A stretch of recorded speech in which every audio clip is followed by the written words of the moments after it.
समानता के मूल्यों के लिए प्रतिबद्ध विदुष बैटल में आप सभी का हार्दिक स्वागत है।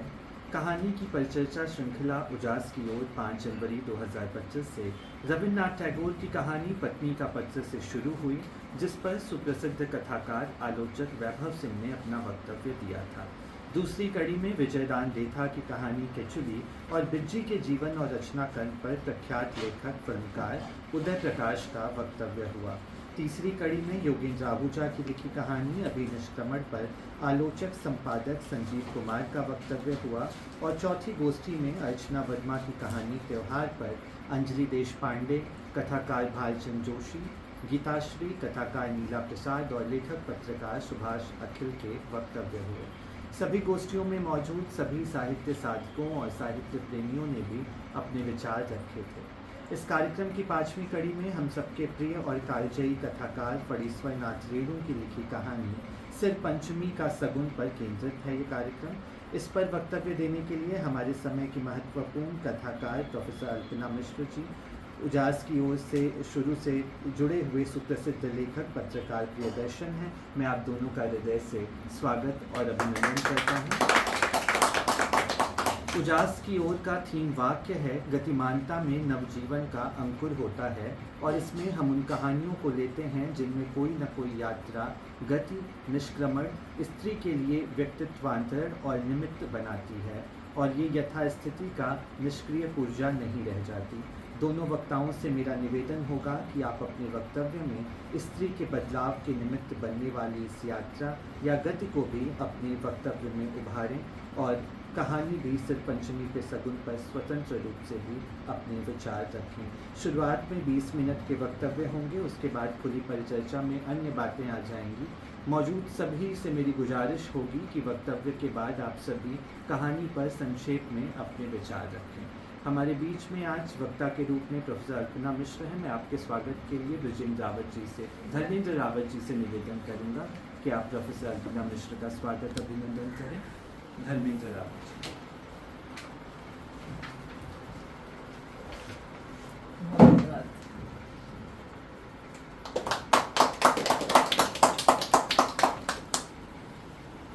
कथाकार अल्पना मिश्र दिल्ली विश्वविद्यालय के हिंदी विभाग में प्रोफेसर हैं। आपकी महत्वपूर्ण रचनाएं अनिहारे तलछट में चमका, अस्थिफूल, अक्षिमंच पर 100 बिंब, भीतर का वक्त, छावनी में बेघर, कब्र भी और कैद भी, जंजीरें, स्याही में सुरखाब के पंख, अल्पना मिश्र चुनी हुई कहानियाँ, 10 प्रतिनिधि कहानियाँ, सहस्त्रों विखंडित आइनों के आदमकद, स्त्री कथा के 5 स्वर जैसी महत्वपूर्ण रचनाएं आपने लिखी हैं। हाल ही में सूरज, साकुरा और सफ़र जो जापान की यात्रा पर केंद्रित है, यात्रा वृत्तांत भी आपका वाणी प्रकाशन से प्रकाशित हुआ है। इसके अतिरिक्त आपको शैलेश मटियानी सम्मान, भारतीय भाषा परिषद से राष्ट्रीय रचनाकार सम्मान, शक्ति सम्मान, प्रेमचंद स्मृति सम्मान, वनमाली कथा सम्मान से सम्मानित किया गया है। पुनः आपका हृदय से स्वागत है। और आज दूसरे वक्ता के रूप में हमारे बीच में कथाकार पत्रकार प्रियदर्शन है। मैं डॉक्टर कामिनी से निवेदन करूंगा आप उनका स्वागत करें। डॉक्टर कामिनी रावत।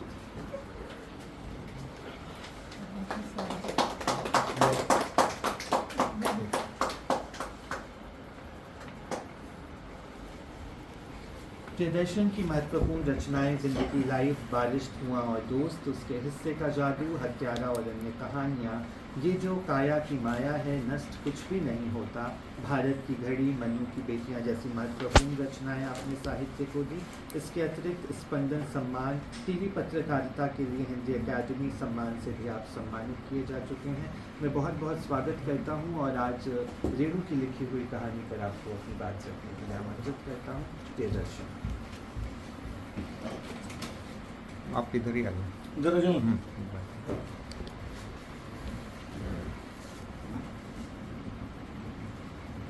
बीते कुछ दिन हमारे बहुत दौड़ते भागते बीते हैं, तो मुझे लगा कि बहुत बिखरी हुई चीज़ों को समेटने का जतन करें और एक छोटा सा वक्तव्य जो 10 से 15 मिनट में सिमट सके वो तैयार करें। तो ये कोशिश की आज दोपहर को बैठकर मैंने, तो मैं कोशिश करता हूँ उसको उसमें अगर कुछ बातें जोड़ने की होंगी तो जोड़ूंगा। तो मैं शुरू करता हूँ। तो फणीश्वर नाथ रेणु के लेखन का स्त्री पक्ष मुझे हमेशा से हैरान करता रहा है।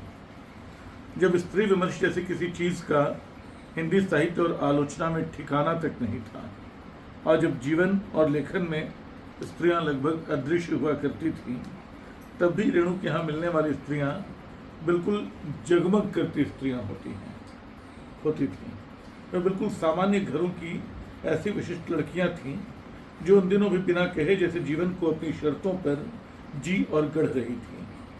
इससे भी बड़ी बात यह कि वे अपने आसपास के घर, समाज और संगठन में मिलने वाले पुरुषों को बदल रही थीं। महिला अंचल के 3 महिला किरदार, लक्ष्मी, ममता और तीसरी का नाम है, मैं भूल गया उसका नाम क्या है, कमली।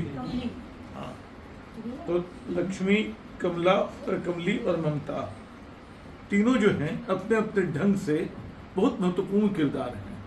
मठ में काम करती है लक्ष्मी, उसका काम बस सेवा करना है महंत की, लेकिन उसकी उपस्थिति से मठ बदलता रहता है। वो प्रेम भी करती है, वो पुरुष सत्ता उस पर हमले भी करती है, उससे बाहर आने की युक्तियां भी खोजती है। तो यही हाल कमली का है, बीमार है वो, लेकिन धीरे धीरे, और रेणु एक ऐसी स्थिति बना देते हैं जहाँ वह अविवाहित होते हुए मातृत्व वो करती है, लेकिन तब भी वो खलनायिका नहीं होती। 50 और 60 के उस दशक में कोई कमली पे उंगली नहीं उठाता है। ये रेणु की कलम का करिश्मा है। और ममता तो है ही, प्रशांत की दोस्त, जो एक शहरी लड़की है जिसकी कल्पना उन दिनों बड़ी मुश्किल थी। यही तीनों लड़कियां मुझे लगता है कि शायद परती परिकथा में भी चली आती हैं।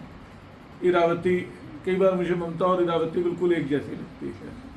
वो जो देश और समाज की यात्रा कर रही है, ट्रेन में मिलती है, और मलारी और नटिन टोले की ताजमनी, दोनों अपने ढंग से कमाल की लड़कियां हैं। दलित मलारी मतलब बड़ी सुंदर है, नृत्य करती है, एक सवर्ण से प्रेम करती है। ताजमनी भटके हुए जितेंद्र को, या मतलब किंग करते हुए विमूढ़ जितेंद्र को रास्ता बताती है, साधन सुलभ कराती है।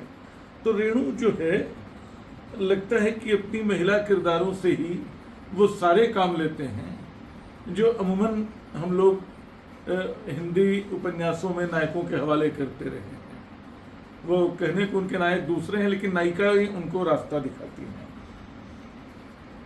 तो जब मैंने बातचीत जब की थी कि रेणु पे हम लोग कोई कहानी चुनेंगे, रेणु के इन किरदारों पर लगातार लिखते बोलते चले जाने का संकट ही कि मूल कहानी तक पहुंचेंगे ही नहीं। जब मैंने सुझाव दिया था कि हमें रेणु की किसी कहानी को बातचीत के लिए चुनना चाहिए, तो बस यही ख्याल था कि हमें रेणु के यहाँ बाहर और भीतर की यात्रा करती हुई स्त्रियाँ मिल जाती हैं जो उजास के लक्ष्यों से मेल खाती हैं, उनको आगे बढ़ाती हैं। लाल पान की बेगम की स्तुति मेरे भीतर थी, इसलिए नाम दिया था। रस्तिया दूसरी कहानी है जो मेरे भीतर एक अलग रस जगाती है। लेकिन जब मैं सिर्फ पंचमी सगुन पढ़ रहा था, जो शायद मैंने पहले नहीं पढ़ी थी, तब लगा कि ये कहानी भी इस कार्यक्रम के लक्ष्यों के बेहद करीब है। रेणु इस कहानी में अपने पूरे सांस्कृतिक वैभव और लेखकीय ठाठ के साथ मौजूद है। वो बहुत बारीकी से समाज में मौजूद पुरुष सत्ता को भी रेखांकित करते हैं और उसके सहज प्रतिरोध को भी। कहानी आप सबने पढ़ रखी होगी, लेकिन इस पर चर्चा के लिए बहुत संक्षेप में नए सिरे से इसे समझने की कोशिश करते हैं। कहानी शुरू होती है एक लोहार के यहाँ से, जहाँ गांव के किसान अपने हल का फाल दुरुस्त करवाने आए हैं।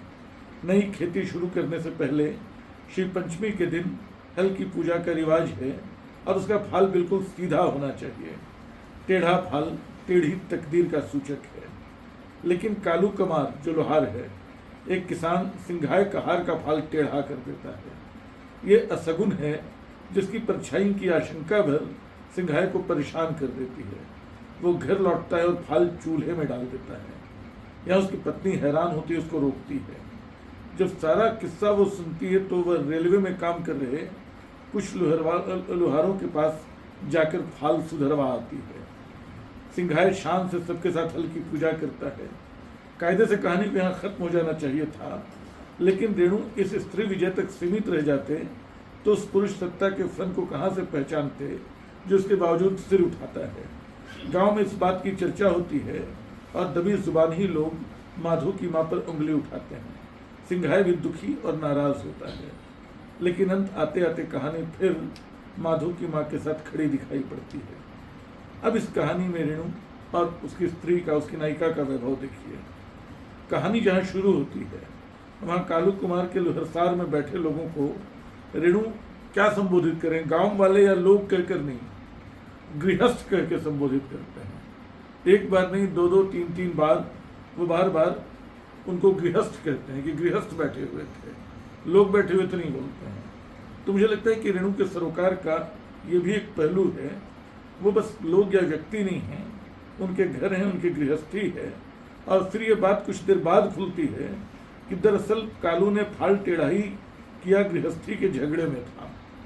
उसकी पत्नी को ईख काट कर ले जाने से सिंघाई की पत्नी ने रोका था। इस पर हुआ झगड़ा इस टेढ़े फाल की वजह बना। यानी कहानी की ओट में शुरू से स्त्रियां बैठी हैं और कहानी की दिशा तय कर रही हैं, लेकिन असली चुनौती सिंघाई की पत्नी उठाती है। वो रेलवे में काम कर रहे लोहारों के पास जाकर फाल ठीक करवाने की सोचती है। वे ये काम कर देंगे, इसका भरोसा किस बात से आता है? यहाँ मुझे बहुत महत्वपूर्ण बात लगती है जो सिंघाई की पत्नी सोचती है। वो बोलती है कि हथौड़ा पीटने वाले जवान मिस्त्री की आंख में पानी है। इस आंख के पानी वाले सवाल पे थोड़ा रुकना चाहिए। देखिए, हम लोग पहले भी मतलब पानी के मुहावरे का हम लोग जानते हैं, आंख में पानी का, शील, संकोच, शर्म, करुणा, सबको इनसे जोड़ते हैं। लेकिन रेणु इसको देखने के ढंग से जोड़ देते हैं। और हम लोग मेल गेज की बात करते हैं, फीमेल गेज की बात करते हैं, लेकिन जवान स्त्री की आंखों में जो है वो इस मेल गेज से कुछ अलग है।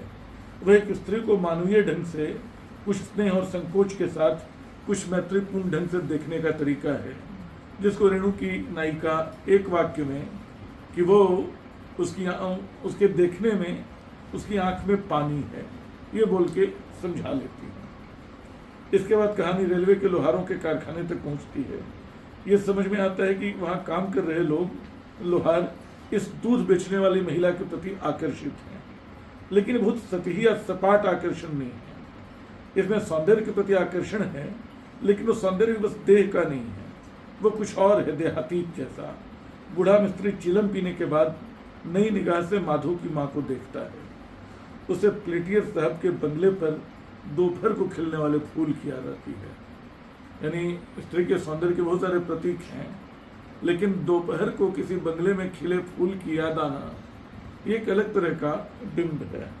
उसका नाम याद करने की कोशिश कर रहा है। माधो की माँ भी कभी घूंघट हटा रही है, मुस्कुरा रही है, और फाल पर हर हथौड़े की हर चोट के साथ उसकी मुस्कुराहट खिलती जा रही है। माथे का कपड़ा सरक कर बार बार गिर रहा है, मिस्त्री की आंखों में बार बार रंग उतर आता है।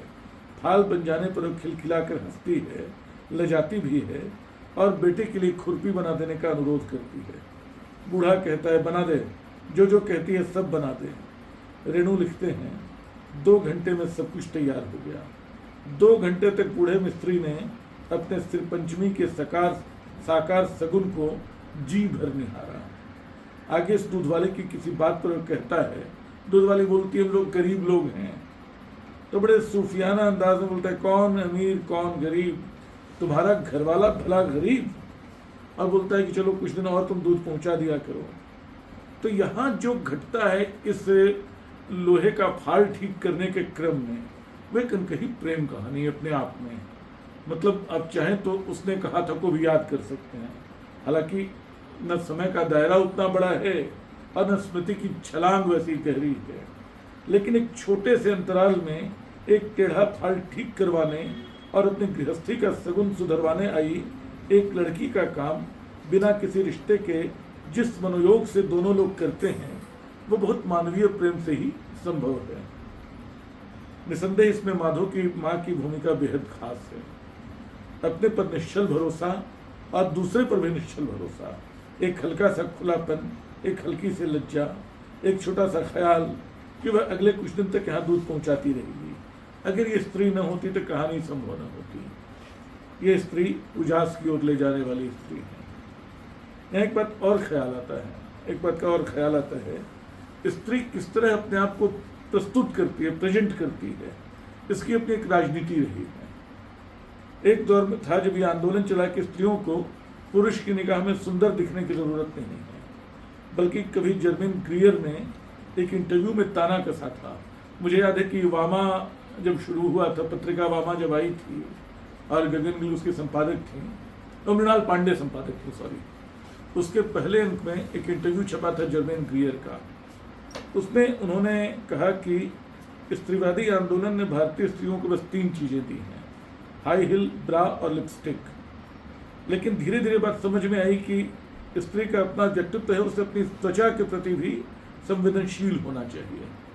90 के दशक में जब भारत में बहुत सारी सौंदर्य प्रतियोगिताएं जीतने वाली लड़कियां निकल रही थी, मतलब 93 से 2000 के बीच 6-7 लड़कियां miss universe, miss world, miss Asia Pacific और क्या क्या बन रही थी, तो अनीता यादव ने एक किताब लिखी थी, एक पत्रकार थी, अनीता यादव ही नाम था उसका शायद, ब्यूटी गेम। उसने उस समय बहुत सारी चीज़ों के अलावा उसमें अलग अलग लोगों से इंटरव्यू किया था। जैसे एक इंटरव्यू उसमें एक नगर पालिका में काम करने वाली लड़की शांति का था जो झाड़ू लगाती थी। तो पूछी कि तुम क्या करती हो, अपने लिए किस बात का ध्यान रखती हो? बोले कि 3 चीज़ तो जरूर होना चाहिए, बिंदी होनी चाहिए, नेल पॉलिश होना चाहिए और पाउडर होना चाहिए। इसी तरह कॉलेज की लड़की बताती है कि देखो, जब मैं सुंदर लगती हूँ तो मेरे भीतर एक कॉन्फिडेंस आता है।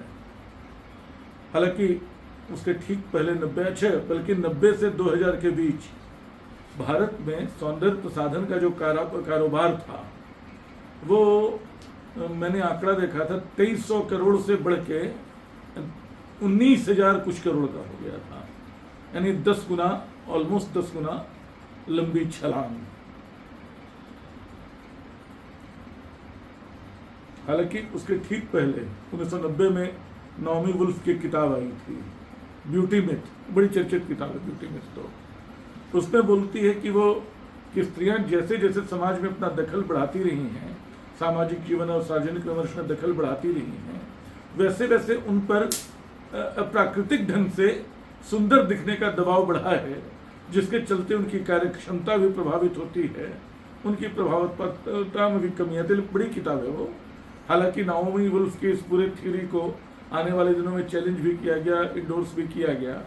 लेकिन ये 2 किताबें जो हैं, मतलब मैं ये सवाल, सुंदरता का सवाल इसलिए उठा रहा हूँ क्योंकि रेणु की कहानी पे मुझे नहीं मालूम है कि कहानी कब लिखी गई थी, इसका पीरियड क्या था, 1958 में ना, अनुमान यही था मेरा कि 50 और 60 के दशक में जो कहानी लिखी गई थी, उस समय सुंदर दिखने का ख्याल नहीं रहा होगा, लेकिन उस स्त्री के अवचेतन में कहीं वो है कि वो अपने आप को पूरी मानवीय गरिमा के साथ प्रस्तुत करे और उसकी सुंदरता ध्यान खींचती है। वो फिजिकल सुंदरता नहीं है, उसका सौंदर्य दोपहर में खिलने वाले फूल जैसा सौंदर्य दरअसल उसके सहज व्यक्तित्व की देन है। लेकिन फिर मैं उस पर लौटता हूँ जिसको पितृसत्ता की फांस बोलते हैं। रेणु अगर इसी मोड़ पे कहानी छोड़ देते तो भी शायद एक प्यारी सी कहानी होती, लेकिन थोड़ी अधूरी होती। वो बताते हैं कि माधो की माँ की कामयाबी गांव वालों के लिए जलन का सबब है और उसके तौर तरीकों पे प्रचंड हमला भी करते हैं कि कैसी लड़की है, वहाँ जाती है दूध बेचने और तरह तरह की बात करते हैं। और तो और उसका पति भी अनमना उठता है उसके प्रति, उसे लगता है कि कुछ बेशर्मों की तरह रेलवे में स्त्रियों के आसपास जाती है। बूढ़ा जो बात सहजता से कहता है वो भी उससे चुभती है कि तुम्हारी पत्नी तो तुमसे ज़्यादा होशियार है जी। पत्नी का होशियार होना वैसे भी पुरुष तत्ता को चुभ सकता है। लेकिन रेणु की इस कहानी की खूबी यही है कि एक बहुत मामूली सी स्त्री बस अपनी सहजता में, कुछ अपने साहस और खुलेपन से, बिना किसी अन्य कोशिश के उस पुरुष सत्ता को पीछे धकेलने और कभी कभी उसे उसकी असलियत बताने में भी कामयाब होती है, जो यहाँ तक सोच लेता है कि दाल में नमक ज़्यादा होने से तो पिटाई बनती है। दिलचस्प ये है कि कालू कमार और सिंघाई का हार कहानी के अंत में मिल जाते हैं, दोनों एक हो जाते हैं और दोनों उन स्त्रियों का पानी में छुपाया लोहा निकाल लाते हैं। ये चोर पुरुष सत्ता का प्रतिशोध है। लेकिन अंततः यहाँ भी स्त्री शक्ति वादा लेती है कि आगे से सिंघाई ऐसी हरकत नहीं करेगा। ऐसा नहीं कि कोई बहुत क्रांतिकारी स्त्री है, वो पति के पांव दबाती है, उसके हुक्के का चिलम भी भरती है। एक बात जो मुझे थोड़ी सी इस पूरी कहानी में दुविधा में डालती रही कि रेणु ने इस स्त्री को कोई नाम क्यों नहीं दिया। वो स्त्री है या माधो की माँ है या दूध वाली है। तो ये जो चीज़ है ऐसा क्यों है? क्या रेणु इस ओर इशारा कर रहे हैं कि लड़कियां अपने वजूद को लगभग छुपा कर भी अपना प्रभाव छोड़ती हैं? क्या ये वह उस समय के यथार्थ को सामने रख रहे थे, या उनके लिए स्त्रियां ऐसी ही हैं, उनके नाम जो भी हों, संकट में वही रास्ता दिखाती, बताती और उस पर अमल करती, चलती हैं? तो इस सवाल के साथ मैं छोड़ता हूँ बच्चे के।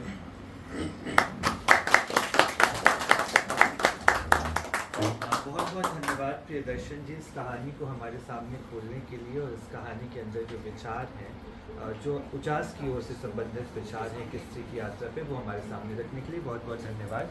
अब मैं अपनी बात रखने के लिए रेणु किले की कहानी से पंचमी का शगुन प्रोफेसर अल्पना मिश्र जी से निवेदन करूँगा।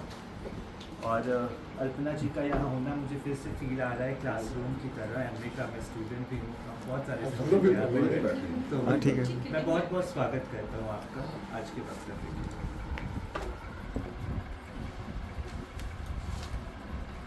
धन्यवाद विशाल।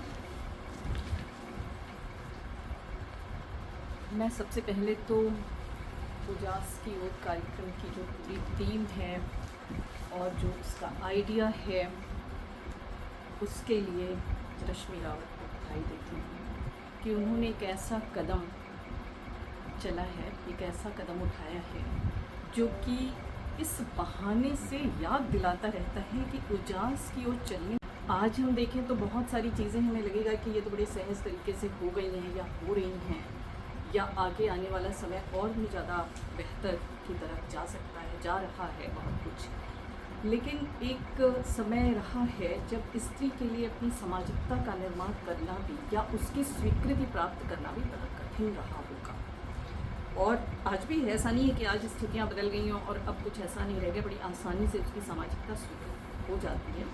लेकिन हाँ, कुछ जगह जहाँ उन्होंने अपनी कुछ स्पेस बना लिया है, उनकी कुछ पद प्रतिष्ठा बनी है, वहाँ पर उनकी भी एक सामाजिकता है जहाँ उन्हें उनके कारण से बुला लिया जाता है, या उनकी मित्रता की कुछ स्थितियाँ बनती हैं, उनके पहचान की कुछ स्थितियाँ बनती हैं।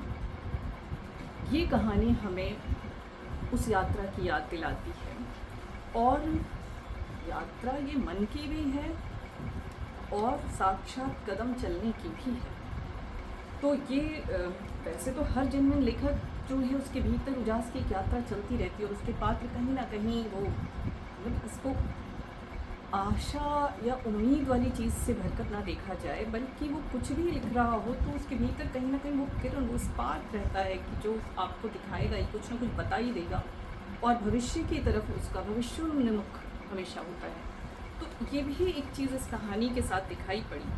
हाँ, इस कहानी में अगर हम मैला आंचल की लक्ष्मी दासिन को खोजने की कोशिश करें नहीं मिलेगी, ममता को या कमली को हम खोजने की कोशिश करें या पाने की जो चाह होती है, रेणु की कहानियाँ जब हम पढ़ते हैं तो सबसे पहले इच्छा यही होती है कि वैसा कोई पात्र क्यों नहीं। लेकिन ये सारे पात्र, चाहे वो स्त्रिया के ही गुणों, मतलब जो भी स्त्रियाँ आती, वो सारी कहानियों के पात्र कहीं ना कहीं अपनी एक यात्रा कर रहे होते हैं। कहीं ना कहीं उनका कभी बहुत खुलकर कह लूँ, कभी बहुत प्रत्यक्ष और कभी बहुत सूक्ष्म एक प्रतिरोध भी है। और बड़ी मुझे हैरानी हुई इस कहानी में कि जिस तरह से मुझे कि सिंघाए हुए इस कहानी का पात्र बड़ा अच्छा लगा कि इतना कुटिल नहीं है वो। कुटिल होता तो ज़्यादा दिक्कत थी शायद, लेकिन कुटिल नहीं है। और कहानी जहाँ से शुरू हो रही है, जब परिस्थिति के थपेड़े पड़ते हैं, जब परिस्थितियाँ आहत करने से कहानी शुरू हो रही है, आघात है, बाल टेढ़ा हो जाता है, और जब उस आघात से एक व्यक्ति, एक पुरुष घायल होता है, तो वो किस तरह से चल रहा है कहानी। इसीलिए मैंने इसको फोटो कॉपी कराया। तो आ किस तरह से रहा है और सोच किस तरह से रहा है। पाल नहीं, कालू ने उसकी तकदीर टेढ़ी कर दी। घर लौटते समय सिंघाए की आंखें कई बार भर भर आईं। रो रहा है, रोता जा रहा है, घर पहुंचते तक भी वो रो ही रहा है। प्रतिरोध के बारे में एक बार भी उसने नहीं सोचा। एक बार भी उसने नहीं सोचा कि उपाय क्या किया जाए, जबकि ऐसा नहीं था कि कालू कमार को खैर अगर वो नहीं दे पाया था 5 साल से तो उसने उसके लिए कुछ किया नहीं था। बहुत सारा कुछ किया था, बेगार किया था, तमाम तरह से चुकाने की या एक तरह से उस एहसान को कम करने की कोशिश की है, पर उन चीज़ों का कोई मूल्य नहीं है। सोच भी रहा है कि मैंने किया तो है, तख्ती चीरते समय घंटों उससे आरा खिंचवाया है, बहुत सारे ऐसे काम करवाए हैं, बेगार बहुत करवाया है, लेकिन इसके बावजूद उपाय पर उसका ध्यान नहीं है। पर जैसे ही ये खबर मिलती है, माधो की माँ को सबसे पहली प्रतिक्रिया क्या है? बाल टेढ़ा कर दिया। माधो की माँ का चेहरा अचानक तमक उठा। ये अद्भुत अंतर दोनों के व्यक्तित्व में आ जाता है। एक व्यक्ति उन परिस्थितियों में रोते हुए आया है और दूसरे के सामने जैसे ही ये घटना आती है उसका चेहरा तमक उठता है। क्यों तमक उठता है? अन्याय। और दूसरी स्थिति बनती है उपाय सोचने लगती है। मुझे लगता है ये लाइन ही है जहाँ से इस कहानी की खिड़की खुलती है, जहाँ कहते हैं रेणु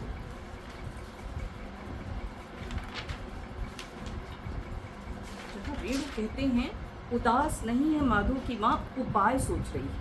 गजब बात है।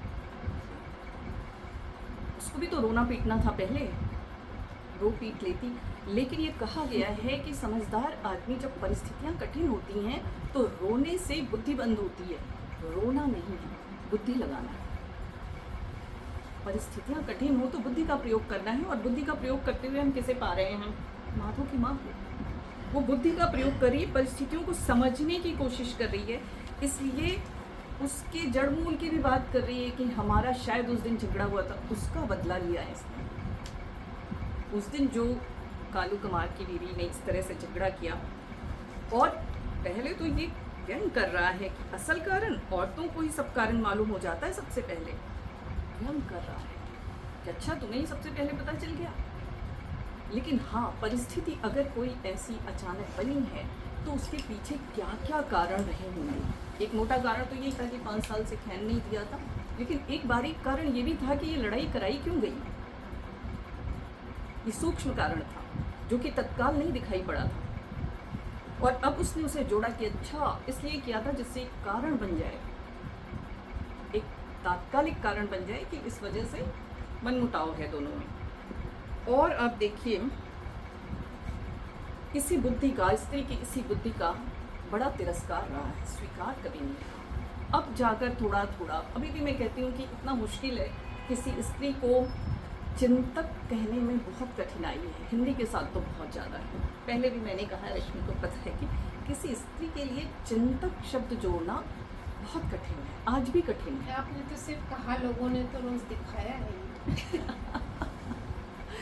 तो मतलब वो सोचती विचारती, विचारक कहना, ये सब शब्द मानो अभी भी बड़ी कठिनाई है कि वो ये बोल दें कि स्त्री भी सोचती विचारती है, वो भी चिंतन मनन की प्रक्रिया से गुजरेगी, और उसकी भी बुद्धि का, उसने भी कुछ ऐसी चीज़ें लिखी या कुछ ऐसी बातें की हैं या कुछ ऐसा लेकर आई है जिस पर बात की जा सकती है। बात भी कर लेंगे तो भी अंततः कहीं उसे रेणु की बराबरी में बैठाना तो थोड़ा मुश्किल अभी भी है, अभी भी कठिन है कि आप कह दें कि मतलब ये कहे गए थे उन पर कि प्रेमचंद की तरह जैसा ही दूसरा, अगर न कहा होता तो इतना विवाद नहीं छिड़ता।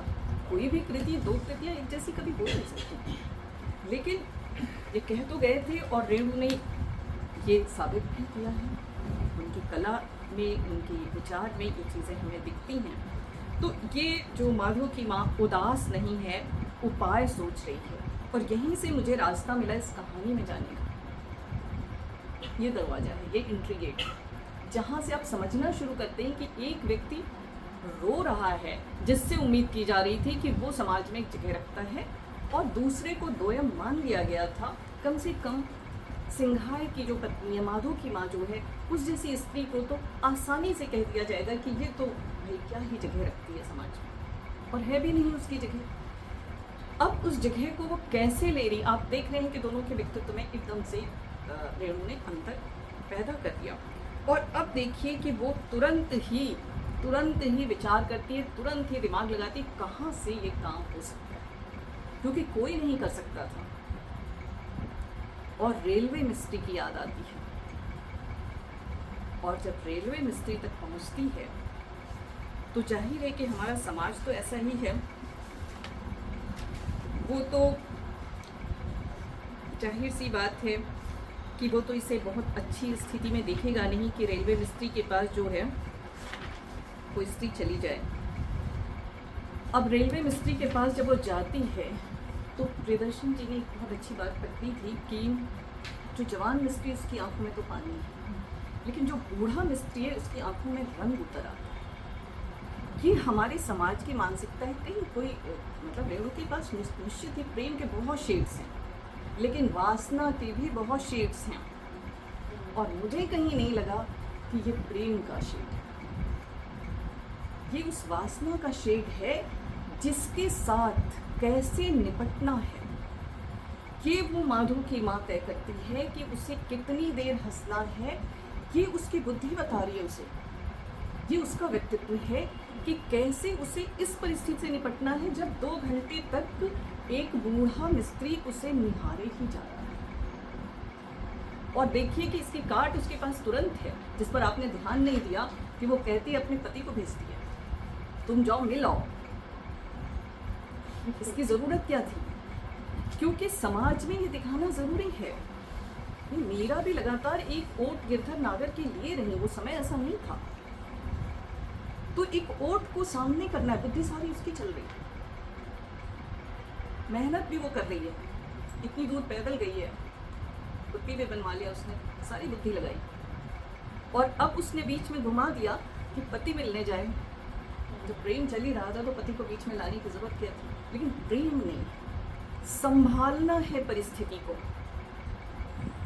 क्योंकि आज भी लड़कियां जानती हैं कि कैसी कैसी परिस्थितियां हैं, कहीं भी गई किस तरह का वो तुरंत पकड़ लेती हैं कि अच्छा स्थिति, अब यहाँ स्थिति जो है संभालना पड़ेगा। और संभालने का जो तरीका है वो कितना बेहतरीन है कि इसी समाज के टूल्स उठा करके संभालना है उसे। और उसने फौरन अपने पति को कहा तुम भी मिलाओ, और बड़े बड़े कायदे से कहा है, कहीं जताया नहीं है कि मुझे कोई कुछ ऐसा लगा है या मिस्त्री कुछ ऐसा, ये सब कुछ नहीं जताया, बल्कि कहा तुम भी मिलाओ। तो उन लोगों ने इतना किया है, उसको इस तरह का एहसान नहीं ले रही है, प्रेम का एहसान, या वो उसके भीतर कोई प्रेम नहीं दिखाया, और श्रृंगार भी नहीं दिखाया रेणु ने कि हम द ब्यूटी मिथ को याद करें, कोई श्रृंगार नहीं दिखाया। सहज है, स्त्री अपने आप में काफ़ी है और उसकी उपस्थिति काफ़ी है, और अगर वो अकेली है तो बहुत सहज टारगेट भी है। तो इसलिए उसको कैसे अपने को भी संभालना है, अपना काम भी करा लेना है, और जाकर अपने परिवार को भी संभाल लेना, अपने पति को भी संभाल लेना है, और उस समाज से भी जिसकी उसे चिंता है कि वो समाज तो इतनी आसानी से आपको जाने नहीं देगा। और समाज क्या करता है, उसकी मानसिकता क्या है, चरित्र हनन। तो जाहिर सी बात है कि चरित्र हनन पे बातें आती हैं। बड़े कैसी कैसी लाइन बोलते हैं कि भाई जनाना लोग मत कहो, अब तो जनाना लोग बाल पिटवाने जाती हैं इस गांव की। देखिए जरा क्या चुभता हुआ वाक्य है, किसी को भी बिना तलवार के छुरी के काट दे। अब वहाँ ही सबसे आसान तरीका है स्त्री को नीचे गिरा देने का, उसको घर के अंदर रोक देने का, उसको उसकी औकात बता देने का, वो यही है कि चरित्र पर उसके आक्रमण करें। और इसके लिए उसके पति को भड़काया जाता है, खूब चढ़ाते हैं। वो तो काफ़ी चढ़ चुका था, ऐसा लग रहा था कि अब तो ये कहाँ ही चीज़ें जाएंगी, और अब ज़्यादा कठिन परिस्थिति होगी, क्योंकि बाहर तो वो काम करा ले आई, बाहर तो उसने अपनी बुद्धि से, कौशल से अपना काम करा लिया, कह भी दिया कि 10 दिन दूध पहुंचा देंगे, भाई एहसान का तो मतलब दे दिया जाएगा। और गरीब लोग ने ये भी जता दिया कि ज़्यादा की उम्मीद मत करना कि हम बहुत तुम्हारे लिए लेकर आएंगे राशन पानी, ऐसा नहीं होगा। एक पाव दूध को आधा सेर में ही बदला जा सकता, एक पाव दूध को एक सेर में नहीं बदला उसने। तो बुद्धि इतनी लगाई, लेकिन ये ज़्यादा कठिन है जब घर के भीतर लड़ाई है। घर के भीतर जब स्थिति परिस्थिति ऐसी बनती है, वहाँ सामना करना, वहाँ जीत जाना सबसे कठिन होता है। सबसे मुश्किल होता है अपने घर के भीतर सबको कन्विंस करके कि भाई हम जो कर रहे हैं वो तुम्हारे हित में कर रहे हैं, हम सबके हित में हैं। सरोकार कितना गहरा है आप देखिए। मैं तो हैरान है कि स्त्री सरोकार पे कभी बात ही नहीं की जाती। जब फाल वो ठीक करके सामने रखता है तो माधु की माँ मिस्त्री को नहीं देख रही है, वो फाल को देख रही है, और फाल को देखकर वो खुश हो रही है। उसकी खिलखिलाहट फाल के बनने से है, मिस्त्री के निहारने से नहीं है। और ये सरोकार है कि वो अपने रिश्तों में कितनी गहराई रखती है, कितनी समझ रखती है। और जब फाल बन जाता है और जब वो लेकर आती है, ठीक है उसका पति मिल आया, क्योंकि उसने उपाय ही कुछ नहीं सोचा। उपाय सोचा तो जाकर कालू कमार से मिल गया। अपने गुस्से को, अपने मतलब जिसको सुविधा थी, जिसके लिए सारी चीज़ें थी समाज में उपलब्ध, उसने कौन सा रास्ता लिया? चोरी का। और उस मदद भी किसकी किया? उसने जिसने उसका सगुन बिगाड़ा था। और जा करके और सपने भी उसी के साथ कमाने के देखा। और उसकी तो नींव तब खुलती है जब उसकी पत्नी उसे संभालती है, जब माधव की माँ संभाल ले जाती है उस सिचुएशन को। ऐसा लगता है कि अब बस, अब नहीं बचेगा, अब तो यहाँ आकर के इतना इसको चढ़ा दिया, भड़का दिया है, सारा गांव ही एक तरह से एक मत है, अब मुश्किल है। लेकिन जो है वहाँ आकर के जो स्थिति बनती है, और आप देखिए एक और बहुत ही जो है इसमें एक दृश्य बड़ा अच्छा, जो कि पुरुष के व्यक्तित्व को खोलता है कि कैसा अहंकार उसके अंदर होता है। काम कोई और कर रहा है, परिस्थितियों को कोई और संभाल रहा है, लेकिन डींगे हाँकने के लिए ये है। मिस्त्री जब कहता तुम्हारी घरवाली बड़ी समझदार, तारीफें कर रहा है उसकी, क्योंकि वो प्रभावित है।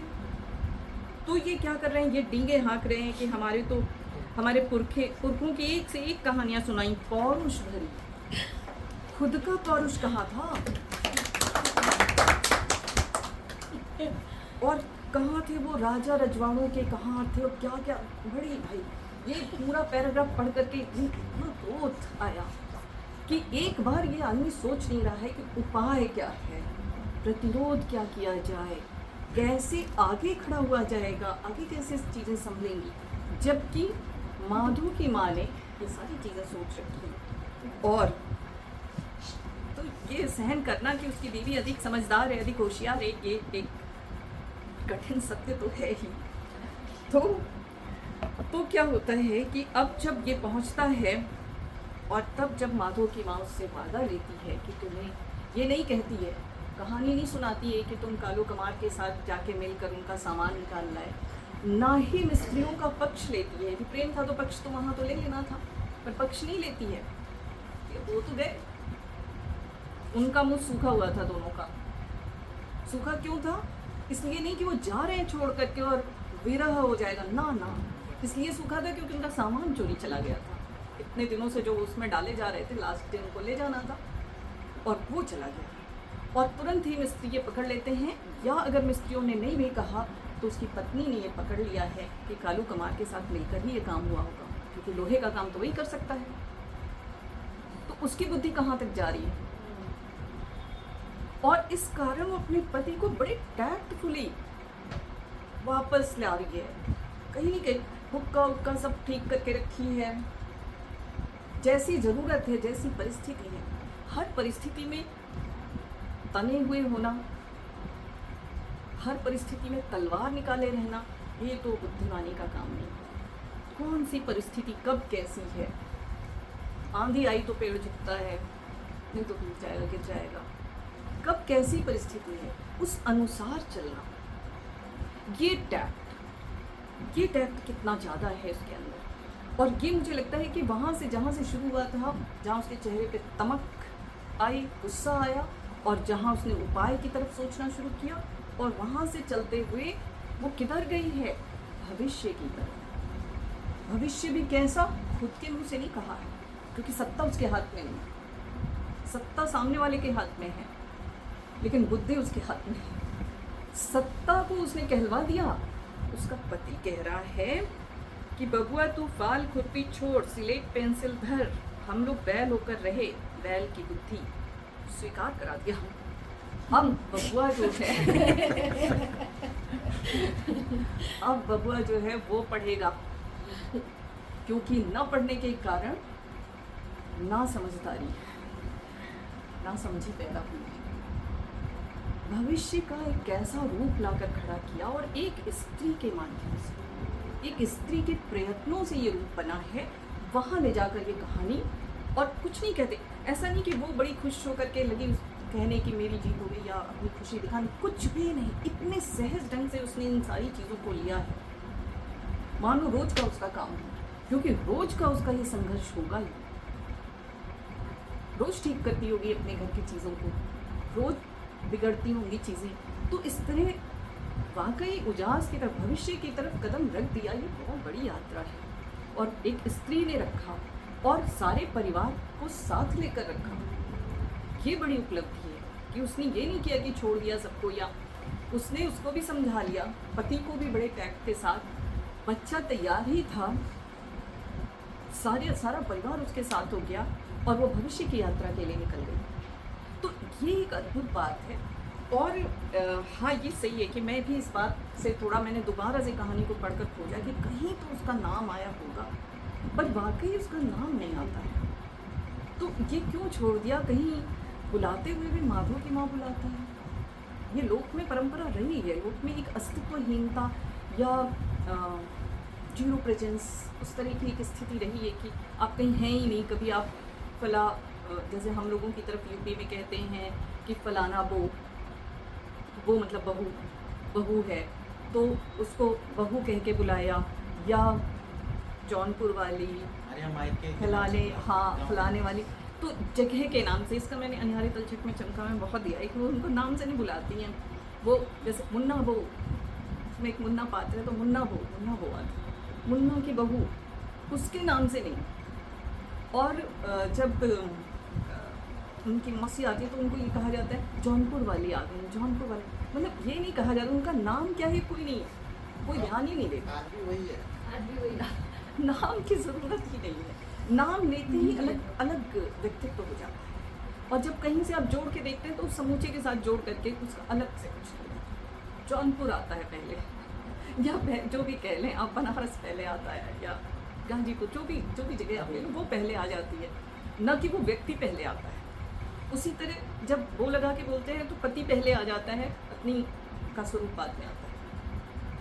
तो इस तरह से नाम नहीं रखना, ये उन्होंने लोक को लेकर के इस तरह से रखा होगा, लेकिन नाम अगर रखते तो ज़्यादा बेहतर होता। स्त्री करके संबोधित कर, हाँ, स्त्री गई, स्त्री ने किया, हाँ, या जब वो बुलाता है तब कह सकता था, या वो नहीं बुलाता है, अन्य लोग, जैसे कालू कमार की पत्नी जब झगड़ा कर रही थी तब उसके नाम का उद्घाटन हो सकता था।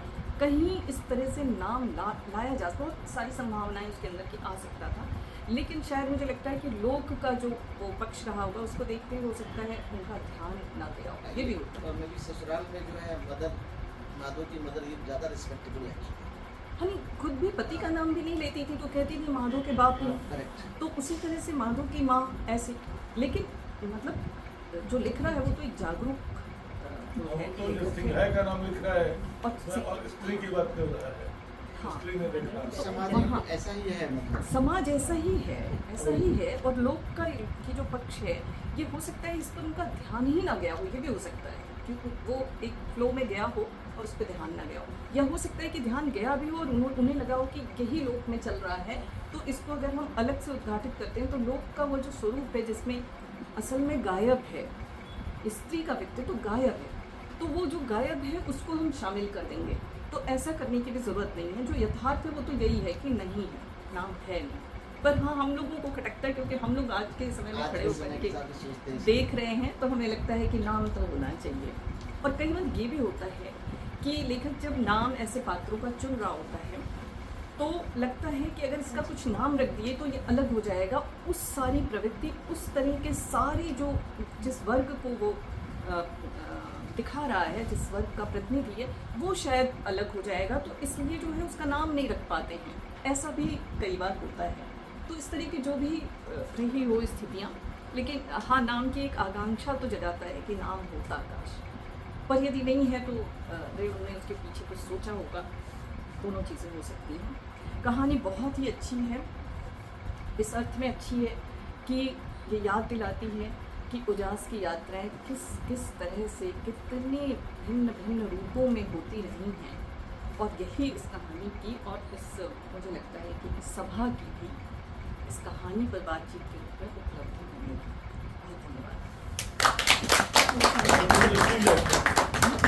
बहुत और मैं फिर से विचार करूंगा अपनी बात पे। एक ही बात मुझे थोड़ा सा जो ख्याल आया था कि जहाँ वो अपने पहनावे को लेके बड़ी सजग है, गांव में आती है तुरंत ढक लेती है, लेकिन जब वो बूढ़े और उसके बीच बैठी हुई है तो उन्होंने लिखते हैं कि आंचल मतलब घूंघट बार बार गिर रहा है, उठ रहा है। देखने के बाद तो उसको होश हाँ। नहीं है, तो वो देख के नहीं वो होश हाँ। हो रही है, कहानी को देख के होश हो रही है। नहीं, जब तक वो किसी का काम भी है तो इसलिए तो मेरे दिमाग में बात थी, लेकिन आपकी व्याख्या बाकी बहुत ही अच्छी भी हो है। सकता है कि हाँ। टैक्टफुल दूसरा, प्रेम में हमेशा पा लेने वाला भाव कम होता है। हम कई बार हमारी स्मृतियों में बहुत सारा प्रेम होता है जो पा लेने और खो देने से परे कि कोई एक बड़ी अच्छी स्मृति जो जीवन भर बनी रहेगी। वो 2 घंटा बाकी स्त्री लोग जो करते रहे जीवन में, हो सकता है वो 2 घंटे उनके जीवन में बने रहे हमेशा कि बैठे हुए। आपकी व्याख्या अभी जो आपने बोला कि हो सकता है टैक्टफुल से, मुझे अचानक वो कविता निराला की याद आ रही थी। भी वो था ना, देती थी सबको ठाव बंधु करके कुछ हाँ। था। कई बार टैक्ट भी हाँ, हो ऐसे ही सकता सब, है, हाँ। लेकिन प्रेम नहीं है। ये प्रेम से भी प्रेम नहीं बड़ा है। स्पष्ट अगर शब्द टैक्ट की है। भी बात हाँ, करें तो भी वो- प्रेम नहीं है। ये बिल्कुल उनका दूसरा अर्थ है कि हाँ, इनकी भी सुनिए। एक प्रेम ना कहें, एक प्रेमिल भाव, प्रेमिल भाव, प्रेमिल भाव जो हाँ, मन से प्रेमी गुजर भाव गुजर क्या- जाता क्या है। चूंकि रंग जो उतर रहे हैं मिस्त्री की आंखों में, और 2 घंटे वो जिस तरह से निहार रहा है, और जितना उसकी बातों को लेकर के उसके मन में हो सकता है कि प्रेम की दीप्ति आई हो, या उसके मन में वासना आई। लेकिन प्रेम में दोनों भी। पाने वाली भाव नहीं होगा कि हम पा लेंगे कुछ, नहीं, नहीं। बस खुश है वाला भाव होगा। किसका काम कर दो, स्त्री खुश रहे। नहीं, आप इस मिस्त्री को तरह के जो है बचाइए ना, मत। इस तरह के हाँ, प्रेम शब्द का जब हम नहीं, इस्तेमाल बचाता करते हैं ना, नहीं। तो हम समझते हैं कि एक दीर्घकालीन या कोई स्थायी नहीं, संबंध, शेड- लेकिन हाँ। कोई क्षणभंगुर प्रेम भी होते हैं, हाँ। क्षणिक या क्षणभंगुर भी हो सकते हैं। चलिए अच्छा आगे। नहीं नहीं, हाँ, आगे। मुझे ऐसा ही लगा। लिखा, लेकिन बहुत अच्छे ढंग से आपने कहानी को एनालाइज किया। एक्चुअली उधर का जो परिवेश है, तो मैं तो उसी एरिया से बिलोंग करता हूँ। तो महिला जो अपने ससुराल जाती है, जैसा आपने बताया कि बाली या फलाने की बहू, ये एक संबोधन है। उससे ज़्यादा रिस्पेक्टेबल संबोधन है कि किसी की माँ कह करके बताना। जैसे कि मैं भी हूँ तो मेरी माँ को हमेशा कहेगा कि सुनील की माँ है। इसके विपरीत अगर महिला अपने मायके में होती है तो बिल्कुल अपने नाम से ही जानी जाती है। हर मुझे भी कोई संबोधन करेगा तो ये शांति का बेटा है। आज के डेट में मेरी माँ नहीं है, फिर भी वो संबोधन हमेशा रहता है। हाँ, महिलाओं के लिए वो मायके में रहता है, वो मायके में रहता है, क्योंकि मायके में तो उसी के नाम से जान रहे हैं। और मैके में पूरी सीरीज और पूरे विलेजेस भी जानते हैं, उसी के नाम से जानता है। मतलब तो इस तरह का मतलब ये आज भी विद्यमान इसी तरह से है। या हो सकता है मैं अपनी चाची का नाम जो है 12 साल 14 साल तक नहीं जानता हूँ कि मेरी चाची का ये नाम है, बट मैं जानता हूँ कि उस गाँव की है, मतलब उस बाली लेकर के बुलाते हैं। तो साफ ही है, उन्होंने नाम क्यों नहीं रखा फिर? अगर मुझे 2-4 मैं बोलूँ बिल्कुल, आपने बोलना है। क्या होता है ना कि उसमें इमेज जो आती है वो देख रहा प्रेम देख पुरुष की रहा आती हूँ। है। जैसे क्लारा हो, ये अभी लोग अपने दूर ससुराल की आवाज़ में तेज है, दूर से पूरा यहाँ पैट्रियार्की का इमेज जो बन रही भाषा है। है, सत्ता उनके हाथ में। बिल्कुल ये पैसे वाली मायके सत्ता में है। क्या है कि वो लड़की के रूप में है, तो बचपन से वहीं रही है, तो सारे गांव मोहल्ला उसको लड़की के रूप में जानते हैं। पति को उतना नहीं जानते, पति के परिवार को उतना नहीं जानते, केवल ये कहते हैं कि इनकी शादी फला जगह हुई है, इनका यहाँ है, बड़ा है, छोटा है, जो भी, लेकिन लड़की को ही जानते हैं। तो मायके में स्थिति अलग है, पर वहाँ भी उसका नाम जाने तब ना बात है। नहीं, ये बात तो मानता हूँ, ये आधुनिक सोचने का तरीका है, लेकिन पुराने जो है जिसके हिसाब से, जैसे मैं आज भी इतने सालों से मतलब अपने आधुनिक नहीं है, आज भी ये चीज़ है। करेक्ट, तो जैसे मैं अभी भी ननिहाल जाता हूँ, मेरी माँ नहीं है, फिर भी मेरी माँ का नाम है कि बोलता है कि शांति का बेटा आया है, मतलब पूरे गांव के लोग बोलते थे। ये तो उसमें सम्मान ही मुझे दिखता है एक्चुअली। दूसरा लाइक बहुत सारे प्रेम भाव वाली चीज़ मैं तो नहीं समझता उतना, लेकिन मुझे डिफरेंट मैं जो इस कहानी में देखा है कि जो ये वुमन एंटरप्रेन्योरशिप वगैरह वाली चीज़ जो है उस समय भी विद्यमान थी एक्चुअली। और लाइक जैसे कि ये महिला जो है मतलब अगर कोई सिचुएशन ऐसा आया जो कि फेवरेबल नहीं है तो उसको इस तो उसने फेस किया, उसको अपफ्रंट फेस किया और फिर उसने सोल्यूशन भी निकाला। मतलब इंस्टीड ऑफ कि लाइक उसका हस्बैंड जैसे वो कह ले कि बिल्कुल अब कुछ नहीं हो सकता इस टाइप की सिचुएशन को सी ब्रॉट इनटू दिस। इससे एक तरह से लगता है कि फैमिली वैल्यूज़ को भी मतलब दिखाता है कि एक गरीब परिवार भी हो, अगर दोनों मिलकर के साथ चलें तो वो मतलब उसमें उन्नति हो सकती है। सरोकार की बात मैंने इसीलिए की, उसके Exactly. सरोकार है। अच्छा, दूसरा जो है ये जो पर्व है सिर्फ पंचमी, ये आज भी विद्यमान है, उस रूप में नहीं है उस इलाके में। लाइक हलवाहा या हल या किसानी या इस तरह की चीज़ें लोग आप ज़्यादातर ट्रैक्टर वगैरह ही करते हैं। तो जो ये जो आप हम लोग जो गांधी जी लोग बोलते हैं कि मतलब डिफरेंट एक्सपर्ट्स जो है उसको कंटिन्यू करना चाहिए। पार्ट भी जैसे लाइक लोहार ये कमार ये सब जितनी चीज़ें रेणु जी ने कही है ये बिल्कुल उस समय की बातें हैं, आज के डेट में उतनी प्रासंगिक नहीं है, लेकिन वो चीज़ें हो नहीं रही है। मतलब मैं ये देखता हूँ जो है, लेकिन लर्निंग्स जो है बहुत सारी चीज़ें आज के परिप्रेक्ष्य में जो देखता हूँ कि वुमन एम्पावरमेंट, और आज के दिनों में मैं अपने गांव में भी देखता हूँ कि कुछ महिलाएं, मान लो 100 महिलाएं उसमें 5 महिलाएं जरूर है जो माधव की माँ की तरह बिहेव करती है, जो कि परिवार की बोझ अपने ऊपर ले करके इकोनॉमिक एक्टिविटी में अपने पति से भी ज़्यादा पार्टिसिपेट करके जो है वो आगे बढ़ती है और परिवार को चलाती है। तीसरी बात एक ने मैम आपने बहुत अच्छी बोली कि जो सिंघाई जो है एक्चुअली उसको तरह तरह का प्रेशर है कि चूँकि जिस भाव से लोगों ने उसको देखा या उस सिचुएशन को, तो उसमें जो है पति उसका अंडर प्रेशर हो सकता है मतलब हर तरह से। बट फिर भी मे बी कि ये इसकी कलाकारी ही होगी इसमें माधव की माँ की, जो उसको कुछ सिचुएशन से हो सकता है कि ओवरकम करने के लिए कुछ सिचुएशन क्रिएट किया हो। और she is very intelligent definitely actually, जो जिस तरह का माहौल क्रिएट करती है, या मतलब दूध एक बार उसने खुद भेज दिया अपने पति को उसके यहाँ से, तो she is in very dominating position in the family it seems actually. And then maybe अगर हो सकता है, मुझे तो लगता है कि इस तरह की जैसे घटनाएं या मे बी फैमिली में अभी भी देखता हूँ तो ये बिल्कुल रियल स्टोरी रहा होगा उस समय का। और आज के डेट में हम उसको तरह तरह से व्याख्या करते हैं, वो है हो सकता है कि मान लीजिए वो बहुत सुंदर थी या उस रूप में रेणु जी ने दिखाया तो वो जो मतलब लोहार था रेलवे का, या हो सकता है वो उससे कुछ न कुछ प्रभावित होता है। और हो सकता है कि आज के डेट में भी मान लो कोई चीज़ कोई अच्छा लगता है तो काम सहज तो हो ही जाता है वैसे तो ये तो है।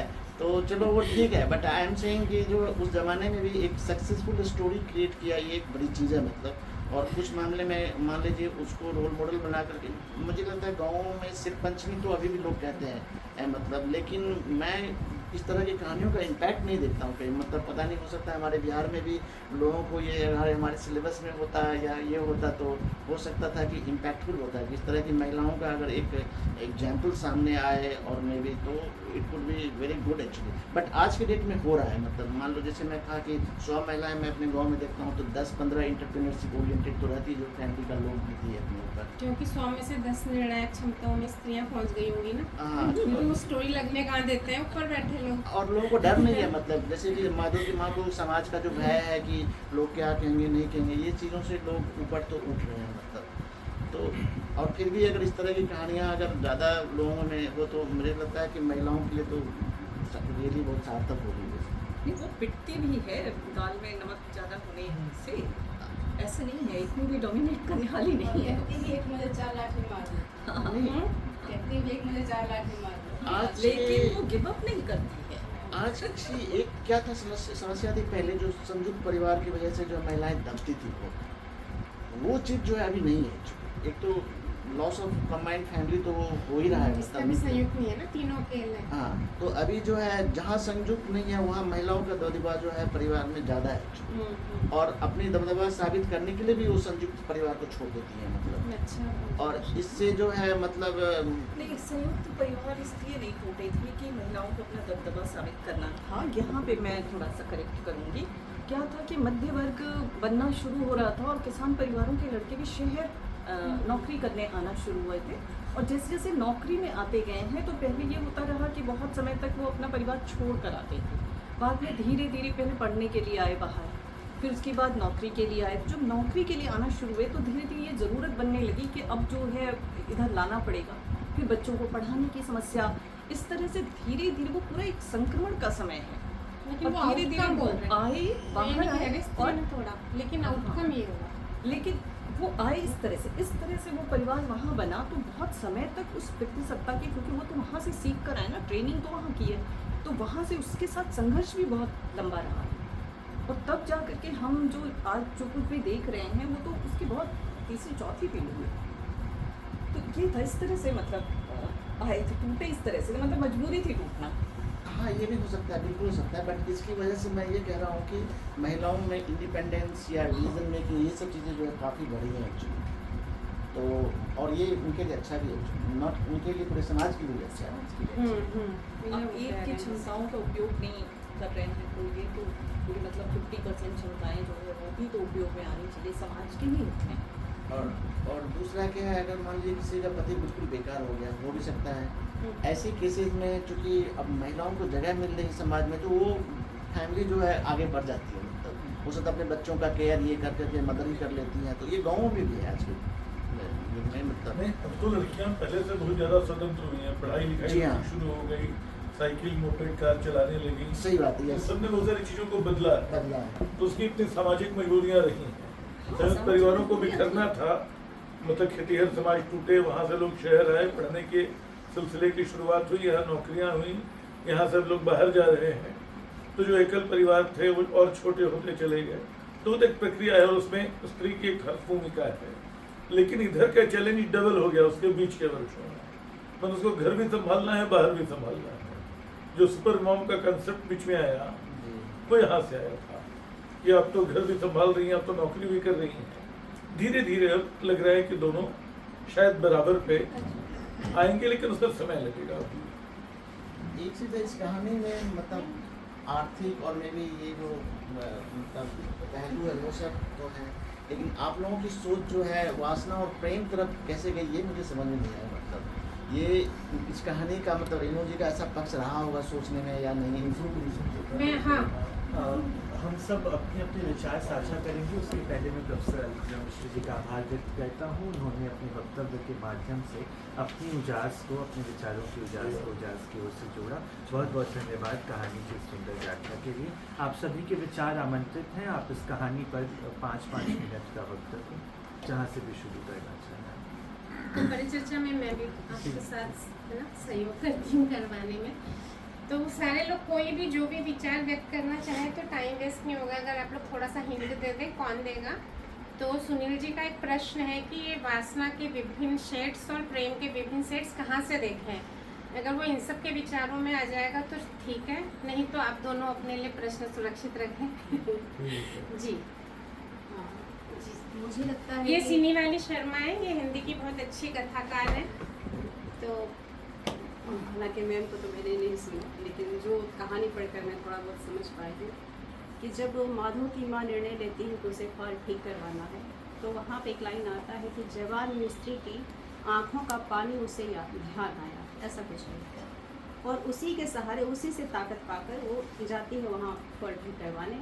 और उसे पता है, क्योंकि पानी का मतलब मुझे लगता है कि वो एक ऐसा पुरुष है जहाँ वो सुरक्षित महसूस कर सकती है उसके आगे, और वो बूढ़ा है वहाँ पर क्योंकि वो दूध देती आ रही है, तो एक अंदाज़ा उसके पास है। लेकिन उसे पता है कि जब मुझे घर से बाहर जाना है, मर्दों के बीच जाना है, तो ये सब मुझे झेलना पड़ेगा और उसी के माध्यम से मुझे काम करवाना है, नहीं तो मेरा घर बर्बाद हो जाएगा, साल भर मेरे यहाँ स्थिति खराब हो जाएगी। उसे प्रेम नहीं, मुझे लगता है अपनी गृहस्थी संभालनी है कि जैसे भी हो मुझे अपनी गृहस्थी सुरक्षित कर रही है। और वो वहाँ पे जाके 2 घंटे टाइम देती है और उस बूढ़े मिस्त्री को इतना स्पेस देती है कि वो ऐसी ऐसी बातें करे और ऐसा ये ना अपनी ओर से सहमति दिखाए ना सहमति दिखाए, बस सुनती जा, उसका काम होता है। डायरेक्ट वही उसके है। काम से मतलब है, बाकी कौन क्या बोल रहा है उसके ध्यान में नहीं जा रहा है। मुझे जो पढ़ के समझ में आया, और वो काम करवा के आ जाती है जब, तो अपने पति को कहती है, पति तो बहुत खुश हुआ। लेकिन वहाँ पे एक लाइन फिर कहती है कि एक्यूरेट लाइन नहीं याद है मुझे, लेकिन जो थोड़ा सा याद है कि कब आंखें लाल करके तुम लाठी उठा लोगे, और कब दांत चिहार करके तुम हाँ, वो तारीफ मतलब करते तुम्हारे हैं, ऊपर भी मेरी मुझे बातें पूरा करते भरोसा हैं। नहीं है कि इस काम से तुम परमानेंट खुश हो जाओगे। और होता भी वही है कि इसके ऊपर जब तरह तरह की बातें होती है तो वो शक भी करता है, वो फल पीछे चला जाता है कि क्या करवा के आई थी। अब लगता है कि शायद इसकी पत्नी ऐसी होगी कि इसने ऐसा काम किया होगा, और फिर उसको बदला लेने के लिए या जो भी हो मिस्त्री के पास बात करने के बाद वो आता है, कालू मिस्त्री से मिलता है और वहाँ से सारी कहानी फिर बदल जाती है। और इसमें जो एक जातीय बंधन दिखाया गया है जो बहुत हद तक अब कम हुआ है लेकिन फिर भी है अभी गाँव में, तो वहाँ से मुझे लगता है कि कहानी कहीं कहीं महिला के माध्यम से बाजारवाद का संकेत दे रही है कि अगर आप नहीं करेंगे तो कोई बात नहीं, बाजार है, वहाँ पे जाती नहीं है, वहाँ पे आप नहीं तो कोई और करेगा। महिला को लेकिन कीमत पता है कि वहाँ पे जाकर भी महिला ही रहेगी। गांव में अगर इसका पुरुष ही सब कुछ है, क्योंकि अब महिला की कोई जगह है नहीं, वो किसी कीमत पे फॉल ठीक नहीं करवा सकती थी, वहाँ जाके वो अपना कीमत लगा के करवा लेती है ठीक। तो एक 70-75 साल पहले की कहानी है, तो कहीं ना कहीं संकेत दे रही है कि धीरे धीरे ये समाज टूटेगा, जातीय बंधन कमजोर पड़ेगा और लोग बाजार की ओर जाएंगे, क्योंकि इतना सख्त बंधन है कि मर जाएगा भूखों से कोई नहीं छुएगा इसे। मुझे जो पढ़ के थोड़ा सा समझ में आया। नमस्कार आप सभी को, मेरा नाम विवेक विस्तार है। इस कहानी को पढ़ के मुझे 2-3 बिंदु पे मेरा ध्यान गया है। एक तो ये जो प्रेम और वासना वाली बात हो रही थी, वहाँ मैं कहूँगा कि मुझे जो पढ़ के लगा वो ये लगा कि उस बूढ़े व्यक्ति का उसके प्रति एक आकर्षण रहा है, जो उसके प्रति आकर्षित है और उसी वजह से वो उसका काम करना चाहता है। भले उसके मन में कुछ गलत रहा हो न रहा हो, परंतु एक आकर्षण है जो सहज भी हो सकता है, परंतु वो उसको असहज भी कर सकता है। दूसरा जो मेरा पॉइंट है वो ये है कि इसमें जो सिंघाई है, उसका पति है, वो जब उसका फॉल टेढ़ा हो जाता है तो वो छलछला के रोने लगता है और रोते हुए घर जाता है। ये एक बहुत बड़ी बात है कि उस समय के समाज में एक पुरुष रो पा रहा है, क्योंकि समाज में पुरुषों का रोना एक बहुत भीरुता का प्रतीक माना जाता है एक तरह से।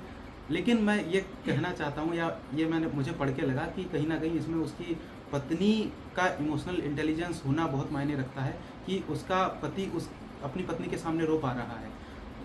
यदि उसकी पत्नी, जैसे कि पितृसत्तात्मक समाज में स्त्रियों का भी माइंडसेट ऐसे बन जाता है, कई बार वो अपने पुरुष को ताना मारती हैं अगर वो रोता हुआ देखा जाता है कि तुम कैसे भीरू व्यक्ति हो, तुम रो रहे हो। चूँकि वो एक, मुझे ऐसा लगता है, इमोशनल इंटेलिजेंस से परिपूर्ण महिला है, वो इस बात को समझती है कि ये भावनात्मक रूप से कमज़ोर हो सकता है, उस स्थिति को वो डील भी कर लेती है। तो इसका हम ये समझ सकते हैं कि पहले भी कई बार ऐसा हुआ होगा कि उसका पति रोया होगा और उसकी पत्नी ने अपनी इमोशनल इंटेलिजेंस के बल पे चीज़ों को ठीक किया होगा।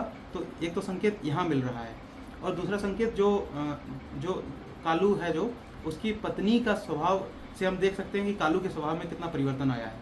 एक स्थिति यह है कि सिंघाई की पत्नी स्वाभाविक रूप से सहज महिला है और उसके पास इमोशनल इंटेलिजेंस है, तो इस वजह से उसके पति के स्वभाव में ये परिवर्तन आया है कि जब कालू के साथ उसकी बहस हो जाती है तो वो बहुत ज़्यादा विद्रोह नहीं करता है, वो उस चीज़ को स्वीकार करता है और उसकी जो भावनाएं हैं वो प्रबल होती हैं, व्यक्त करता है आंसुओं के माध्यम से और घर चला आता है। वहीं जो कालू है, अपनी पत्नी के बहकावे में या अपनी पत्नी से किसी बात पर विवाद हो जाने के कारण वो अपनी भावनाओं को एक तरह से बदला लेने के फॉर्म में वहाँ व्यक्त करता है। तो ये एक मुझे बड़ा अंतर दिखा है कि जो रेणु ने इस स्त्री का कैरेक्टर रचा है वो बहुत ही बारीक कैरेक्टर है, बहुत ही सहज कैरेक्टर है, और इसके बाकी कैरेक्टर भी बहुत सहज है। और एक बात हुई जो नाम को लेकर हुई, तो नाम को लेकर मुझे ये लगता है कि रेणु का नाम न रखने के पीछे का उद्देश्य ये रहा होगा कि इस स्त्री को उस समाज में जो भी चीज़ें चल रही हैं, क्योंकि समाज में स्त्रियों की अपनी पर्सनल आइडेंटिटी नहीं होती है, और उसका कारण ये है, मैं ये मानता हूँ कि नाम जो है वो स्थान सापेक्ष चीज़ है कि आपका परिचय कैसे दिया जा रहा है। मसलन अगर मैं अपने मामा के यहाँ हूँ तो मेरा परिचय मेरी माताजी के नाम के साथ जोड़ा जाएगा, अगर मैं अपने गाँव हूँ तो मेरे पिताजी के नाम के साथ जोड़ा जाएगा। बहुत सारी ऐसी चीज़ें रही हैं जो लोगों में, और जाहिर सी बात है कि स्त्रियों को अपनी आइडेंटिटी क्रिएट करने के बहुत मौके नहीं मिल पाते हैं, इस वजह से उनका परिचय वाला नाम फॉर्म नहीं हो पाता है। ये एक सोसाइटी का कड़वा सच है, जिस सच को रेणु ने इस कहानी में व्यक्त करने के लिए, ताकि ध्यान जाए, अगर नाम रख देते तो हम शायद इस चीज़ को सहज रूप से आगे निकल जाते कि इसमें नाम दिया हुआ है और ठीक है, उस चीज़ पे हम ध्यान केंद्रित कर ही नहीं पाते कि सोसाइटी में महिलाओं का नाम नहीं क्रिएट हो पाता है सामाजिक प्रतिबंधों की वजह से, सामाजिक दबावों की वजह से। तो ये मेरे कुछ 2-3 पहलू थे जिन पर मैं बात रखना चाहता हूँ।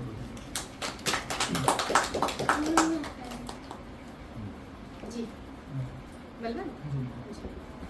धन्यवाद मैम, आपने वैसे मेरे सवाल को बता तो दिया है, पर उसके जो वर्तमान परिप्रेक्ष्य है उसको मैं आपसे पूछना चाहता हूँ कि जैसे भारतीय अंचल में जो पुरुष है वो अपनी स्त्री के कारण जो पाए गए गर्भ है उसको लेके तो बहुत खुश होता है, जैसे कि जब वो फाल है वो ठीक करवा के लेके आते हैं तो उस पर काफ़ी प्रसन्न भी रहता है, पर उसको जाहिर नहीं कर पाता, यानी व्यक्तिगत रूप से अपने पास रखता है पर जाहिर नहीं कर पाता।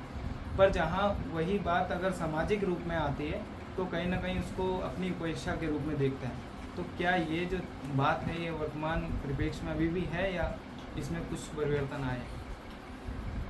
जितना कंडीशनिंग को कम करते जाएंगे उतना स्थिति अच्छी होती जाएगी। तो जहाँ जहाँ कंडीशनिंग कम होती है, जैसे नए बच्चों में दिखता है कि अपने फ्रेंड से नोट्स मांग लेते हैं, इस बात के कुंठा में नहीं रहते कि लड़की से नोट्स मांगे। हमारे टाइम में तो रहते थे, हमारे टाइम में तो लड़की से नोट्स मांगना मतलब कितनी बड़ी बेइज्जती की बात थी। तो इस तरह का जो एक है तो थोड़ा सा कंडीशनिंग टूटी है। जहाँ भी कंडीशनिंग टूटेगी ना, कंडीशनिंग है ये कि मेरा जो अहंकार है वो, या मेरी उपेक्षा, या मुझसे उसको ज़्यादा समझदार माना जा रहा है, या मिस्त्री जब कह दे रहा है कि तुम्हारी बेटी तो बड़ी समझदार है तो मुझे ज़्यादा समझदार होना है, वो डींगे हाँकने लगता है कि मैं भी कम नहीं हूँ, इस तरह का। ये चीज़ जहाँ जहाँ कम हुई है कि भाई जिसका जो क्रेडिट है उसको दे दो, इतना ही तो करना है ना, क्रेडिट उसी का है, काम उसने किया है, क्रेडिट उसको दे दो। तो वो क्रेडिट नहीं देंगे, जहाँ ये कम होगा वहाँ स्थिति अच्छी होगी। तो ऐसा नहीं है, आज बहुत जगह हम देखते हैं अच्छे दोस्ताना संबंध, अच्छी स्थितियाँ ऐसी भी दिखते हैं।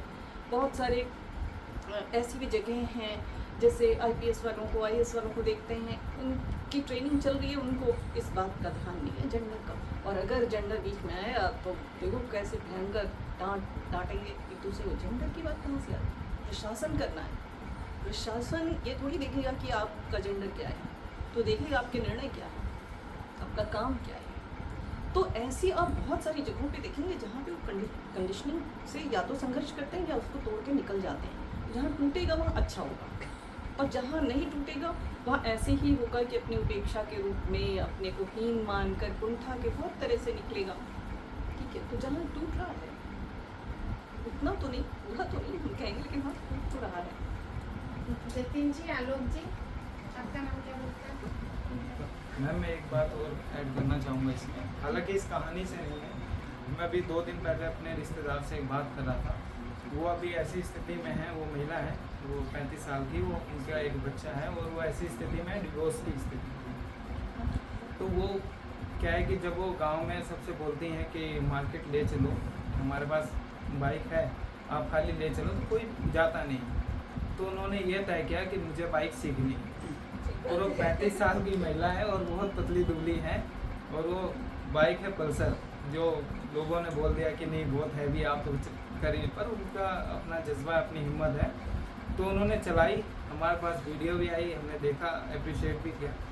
तो वहाँ पे जो वहाँ जितने भी लोग थे उसमें कुछ स्त्रियाँ थे और कुछ पुरुष ज़्यादा थे। उन्होंने बोला कि पति नालायक है तुम्हारा, इसलिए शायद तुम्हें ये काम भी करना पड़ रहा है, नहीं तो इसी कहाँ ही ज़रूरत होती। तो कहते कि कोई नहीं, पति नालायक है तो क्या हुआ, बेटे तो समझदार है ना।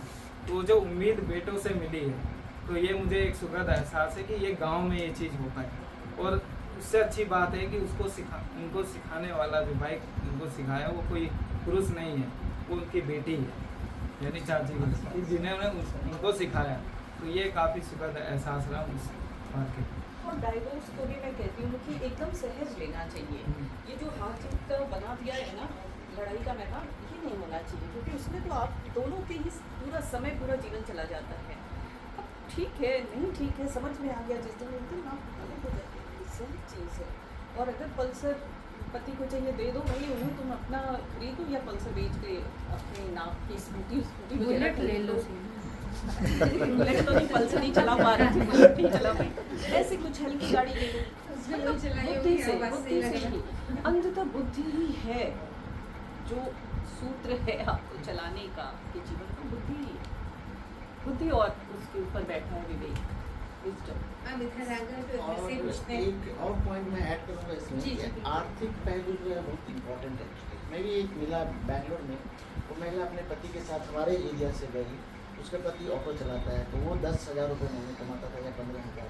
ये चोरी छुपे एक घर में काम करती थी, उसका पति नहीं चाहता था वो काम करे, काम करके वो 6-7 हज़ार कमाता था। धीरे धीरे उसे पति को पता चल गया, वो 50,000 60,000 रुपये महीने वो कमाती है। उसका पति ऑटो छोड़ दिया चलाना, वो ऑटो से 4-5 जगह पहुंचाता है अपनी पत्नी को, वो खाना बना के आती है, वो अभी फ्लाइट से वहाँ से दरभंगा जाती है।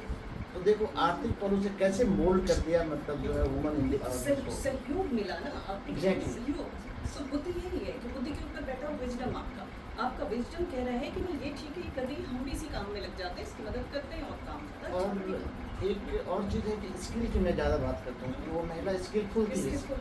यस, तो अगर स्किल अगर बढ़ाएं महिलाओं का, तो ये सब तरह की जो है मतलब एम्पावरमेंट और मे बी राइजिंग हो सकती है बहुत आसानी से, मतलब इस तरीके से। हाँ, आलोक जी, या आप में से कोई कहना चाहेगा? आप आलोक जी? अभी जो मतलब चर्चा थोड़ा सा चल एक लाइन में परिचय भी दे दीजिए। मेरा नाम आलोक रंजन पांडे है, मैं दिल्ली विश्वविद्यालय से पीएचडी कर रहा हूँ और मेरी पीएचडी रेणु पे ही चल रही है। अरे वाह, बहुत अच्छे से हम आपको सुनना चाहिए जी। अभी जो नाम की चर्चा चल रही थी कि हाँ उसका नाम रेणु ने नहीं लिखा है, तो उसका अपना नाम होना चाहिए। अभी भी गाँव में ये है, मुझे ये लगता है कि मतलब घर का जो सबसे सीनियर या जो सबसे समझदार होता है, जो बाहर निकलता है, सारा देखभाल करता है, उसके नाम के ही आधार पे किसी की बहू या उसके घर का कोई लड़का है तो उसकी माँ कह के नाम संबोधन किया जाता है। रेणु की एक कहानी है लालपाल की बेगम, उसमें जो एक उसमें कैरेक्टर जंगी है, जंगी की पतो शब्द को वो करते हैं, तो मुझे लगता है कि जंगी या फिर उसमें चंपिया है, तो उसमें चंपिया की जो माँ है उसका नाम कहीं नहीं आता है, चंपिया की माँ, चंपिया की माँ ही नाम आता है। तो मुझे लगता है कि घर का जो सबसे एक मतलब घर में देखा जाता है जो सबसे ज़्यादा पढ़ा लिखा है या थोड़ा चीज़ों को समझता है, उसी के नाम पे रख दिया जाता है कि फला का ये बीवी है या माँ है। तो रेणु उस टाइम स्त्री विमर्श या कोई विमर्श सोच समझ के नहीं लिख रहे होंगे।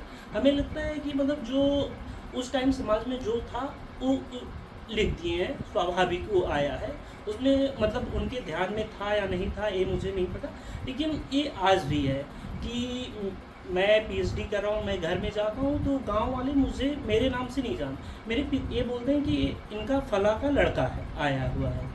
तो ये चीज़ अभी भी है। जो अभी एक और बात चल रही थी कि हाँ वो फाल सही कराने जाती है, तो परिस्थिति बहुत बड़ी चीज़ होती है।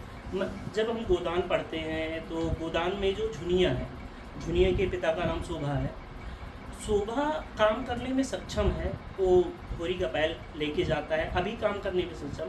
झुनिया घर से बाहर निकल के वो दूध बेचने जाती है, लेकिन उसके पास वो परिस्थिति नहीं है, उससे भी गांव के जो लोग हैं उससे मजाक करते हैं और वो उनको वहाँ पे मतलब तुरंत सुना भी देती है, जो भी उस टाइम के उसमें पंडित या जो भी और भी लोग आए हुए हों। तो वहाँ परिस्थिति ऐसी नहीं थी कि झुनिया वहाँ पे मतलब जो यहाँ पे औरत कर रही वो वहाँ पे नहीं कर रही है। आज़ादी के बाद जब बाज़ार बढ़ा, औद्योगिकीकरण बढ़ा, तो चीज़ों को मतलब परिस्थितियाँ बदली, तो हो सकता है कि वो चीज़ उसके भीतर आया हो कि हमें हाँ अपनी परिस्थितियों से निपटने के लिए बहुत ज़रूरी चीज़ है। अगर इससे ये चीज़ हम नहीं करते हैं तो क्या पता हमें शाम की रोटी मतलब हमारी ना चले या हम 2 दिन बाद हमें खाने को ना मिले। ये 2 चीज़ मुझे लगाना। लोक में तो है ही नाम लेने का, स्त्री का तो है ही नहीं है, तो वो तो है। आप भी अपना परिचय भी दे दीजिए और कुछ बोल लीजिए। नाम मेरा वर्षा द्विवेदी है। मैंने भी मास्टर्स अपनी NC-Web से करी है, दिल्ली से ही, और अभी मैं जापान एम्बेसी में काम कर रही हूँ। तो बस मैं इन्हीं के साथ आई थी, मुझे पता चला इतना नाम के बारे में, तो तो आप दोनों नीचे बता। मुझे लगता है जैसे कई भी नाम के लिए कई बार हम किसी को बहुत ज़्यादा रिस्पेक्ट भी करते हैं तो नाम नहीं लेते डायरेक्ट, हमारे यहाँ ये होता है कि जिसको बहुत ज़्यादा सम्मान दिया जाए तो उनके अगर सामने बैठे तो मैं इनका नाम नहीं लूँगी, कोई इनको रिलेशन जोड़ दूँगी, अच्छा वो वहाँ के हैं, ये बाहर काम करते हैं। ये हमें ये लगता है कि वहाँ नाम नहीं रखने के पीछे और कोई मकसद नहीं लिखा होता। अब आप लोग हिंदी के, हम लोग मैथ के हैं, ज़्यादा डिस्क्राइब नहीं कर सकते। मैंने थोड़ा सा लिखा है, मैंने भी शुरुआत वहीं से की है जहाँ पे अल्पना मैम ने कहा था कि कहानी, जो मुझे भी यही लगा, कहानी की यहीं से खिड़की खुलती है जहाँ पे होती है उदास मतो माधो की माँ, उदास नहीं है माधो की माँ, माधो की माँ उपाय सोच रही है। इस कहानी की मुख्य चरित्र माधो की माँ बड़ी दूरदृष्टा है। ये एक ऐसी स्त्री की कहानी है जो सही समय पर सही निर्णय लेती है। उसके सामने टेढ़ा भद्दा फाल साकार अपशकुन बनकर उसकी फूटी तकदीर, मानो उसकी फूटी तकदीर को मुँह चिढ़ा रहा। सिर पंचमी के दिन सगुन करने को हर किसान का सपना होता है। सिर पंचमी के दिन सगुन करने का हर किसान का सपना होता है। उसी दिन किसान हल खड़ा करता है, या यूँ कहो कि अपनी तकदीर खड़ी करता है। किसान की तकदीर हल से जुड़ी होती है, इसीलिए सिर पंचमी के दिन बैलों के साथ सजा धजा कर उसकी और हल की भी पूजा की जाती है। लेकिन माधो की माँ अपनी फूटी तकदीर का रोना लेकर नहीं बैठती। उसके सामने टेढ़ा भद्दा ऐंठा हुआ लोहे का टुकड़ा पड़ा है, वो उसी को देखकर रास्ता निकालती है और उसे रेलवे पुल के रेलवे मिस्त्री की याद आ जाती है, जिसे 3 दिन पहले वो दूध बेच रही थी। और वो बिना कोई समय गंवाए तुरंत निर्णय लेती है कि इस तरह तकदीर के सामने हार नहीं मानेगी। वो इस बात की जिरह करने में भी समय नहीं गंवाना चाहती। चूल्हे में पक रही खिचड़ी के लिए भी कहती है कि खिचड़ी का पानी उतार दूँ या तुम पकाओगे।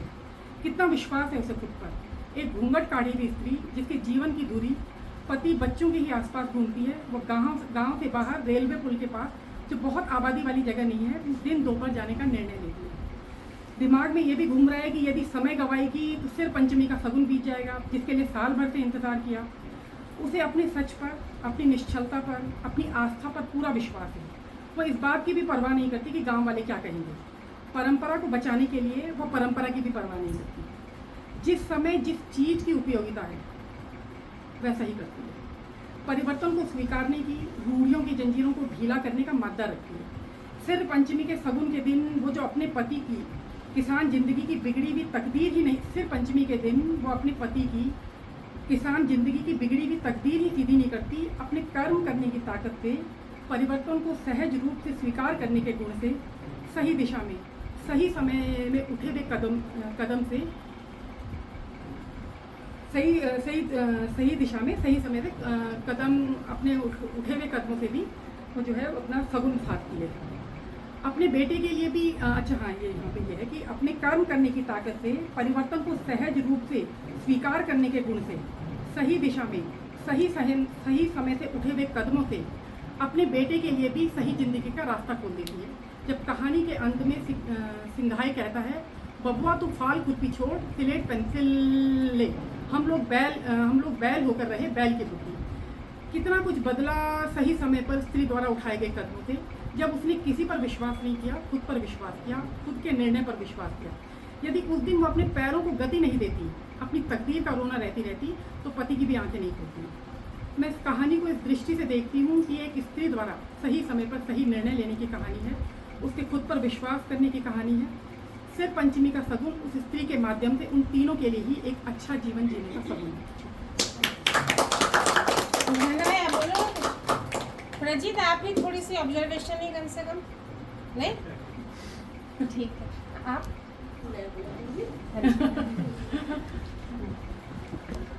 मेरा नाम किरण शर्मा है, मैं आकाशवाणी में हिंदी न्यूज़ रीडर भी हूँ। और जितना मैं इस कहानी के बारे में समझ पाई हूँ तो इसमें 2 पहलू हैं कि क्या जो रेणु द्वारा ये कहानी लिखी गई है तो इसमें क्या वासना का पुट है, तो मैं इस बात को बिल्कुल नकारती हूँ। बहुत, जैसा कि सर ने कहा, स्किलफुल है। सिंघाई की जो पत्नी है वो परिस्थितियों को ध्यान में रख के कब कैसा निर्णय लेना चाहिए अपनी गृहस्थी को बचाने के लिए, तो उसके मन में एक बार भी अपने पति से मोह भंग वाली स्थिति पैदा नहीं हुई है। उसने केवल ये सोचा है कि किस तरह से जो इतना बड़ा सिर पंचमी के दिन जो शगुन होना चाहिए था वो अपशगुन हो गया है, तो उसको किस तरह से हटा के उस शगुन को अपशगुन को शगुन में बदले। तो उसके लिए उसने सारा अपने आसपास का जो परिवेश है उसमें सब सोच विचार करके उसको समझ में आया कि जो रेलवे के जो यांत्रिक वहाँ बैठे हैं तो उनसे जो है वो उसको उम्मीद थी कि वो उनके पास जाएगी तो उसका काम करवा सकती है अपने मन माफिक। और उसके लिए अगर थोड़ा सा बदलाव, देखिए किसी से भी जब हम अपनी बात करने के लिए जब शुरुआत करते हैं तो दोनों जो श्रोता है और जो बोल रहे हैं तो दोनों में आपसी तालमेल होना चाहिए ताकि वो आपकी बात को उसी तरह से समझ सके जो आप चाहते हैं। तो उसके लिए आपको सहज एक वातावरण, आजकल अगर हम देखते हैं कॉर्पोरेट्स में है ड्रेस कोड है, कहीं पे भी जाए, स्कूल में भी बन जाए तो वहाँ पे भी ड्रेस कोड है, उसका पर्पस है। ऐसे ही नहीं कि हाँ जी अगर स्कूल में ही बोलते जी साड़ी पहन के आएंगे, कई स्कूल में ऐसा लागू है। और कॉर्पोरेट्स की एक ड्रेस कोड है, उसका मतलब है कि आप जहाँ जाएं तो वहाँ आप सहज रहें, उस वातावरण में आपको सहजता जो है वो दिखाई दे।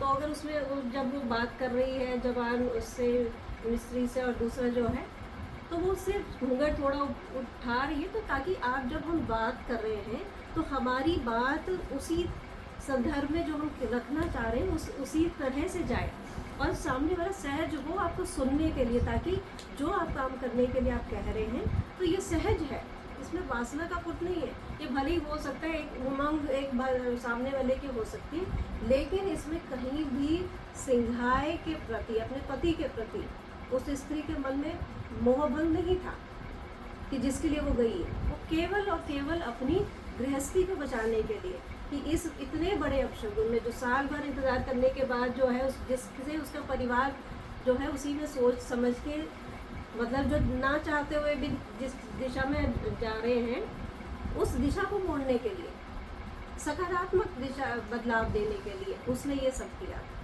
तो इस हिसाब से तो मुझे लगता है वो बहुत डिप्लोमेटिक अप्रोच थी उसकी, और आजकल भी ये महिलाएं इसी तरह से काम कर रही हैं उसमें, और ये पॉजिटिव थे साइड।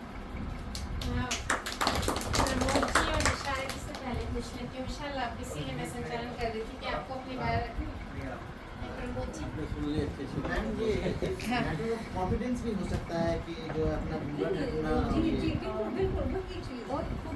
मैटर हो कॉन्फिडेंस पूर्ण माहौल बनाना, उन्होंने वो तो निभा रहा है पर बिल्कुल नहीं पकड़ा है कि इसकी तरफ से नहीं है। ये तो पहली बार होता है। आप 10 लोगों में बैठे हैं, अब 10 लोगों की मानसिकता एक नहीं हो सकती है, 10 लोगों के बीच हो सकते हैं एक की मानसिकता कहीं और जा रही है, लेकिन आप जो बैठे हैं, आप जो बोल रहे हैं, आपको मालूम है कि आप किस संदर्भ में बात कर रहे हैं।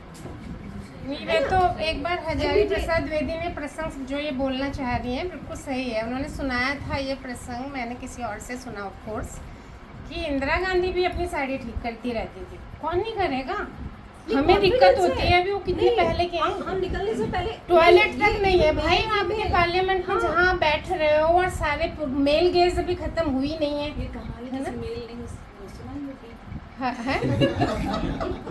नहीं, लेकिन पता नहीं वही रहता है। ऐसा है ना, ये तो जितना ही ज़्यादा भाई मैंने कहा कंडीशनिंग से बाहर निकलेंगे ना उतना ही ज़्यादा सहज होंगे। मैं ये कह रही हूँ कि शुरू में ये असहजता कॉमन तो थी, वो पहली बार पब्लिक इसमें कन्फ्रंट करेगी तो थोड़ा तो और पहली बार तो ये अब मतलब अब ये होना शुरू हुआ है कि लड़कियाँ पूछ रही थी कि भाई लड़कों से पूछ रही थी भाई वॉशरूम किधर है। बिल्कुल पहले नहीं पूछ पाती थी, पहले तो इतनी भाई क्या कर दिया अभी पूछ लिया, बहुत ही साधारण सी बात है, बड़ी सामान्य बात है और बड़ी ज़रूरी बात है, वो नहीं हो सकता। बहुत सारी ऐसी जगह वहाँ की अभी भी ये समस्या है, तो ये टूटेगा जाएगा आपसे नहीं अभी तो योगेंद्र जी बच्ची। हाँ योगेंद्र जी आप भी प्लीज़ अपनी बात को, और इनसे पहले आप ब्रज भाई आप भी बोलिए। थोड़ी सी तो एक पढ़ी तो है ना कहानी, 1-2 लाइन में तो राय रखो। सब जो सोच में था सब हो गया।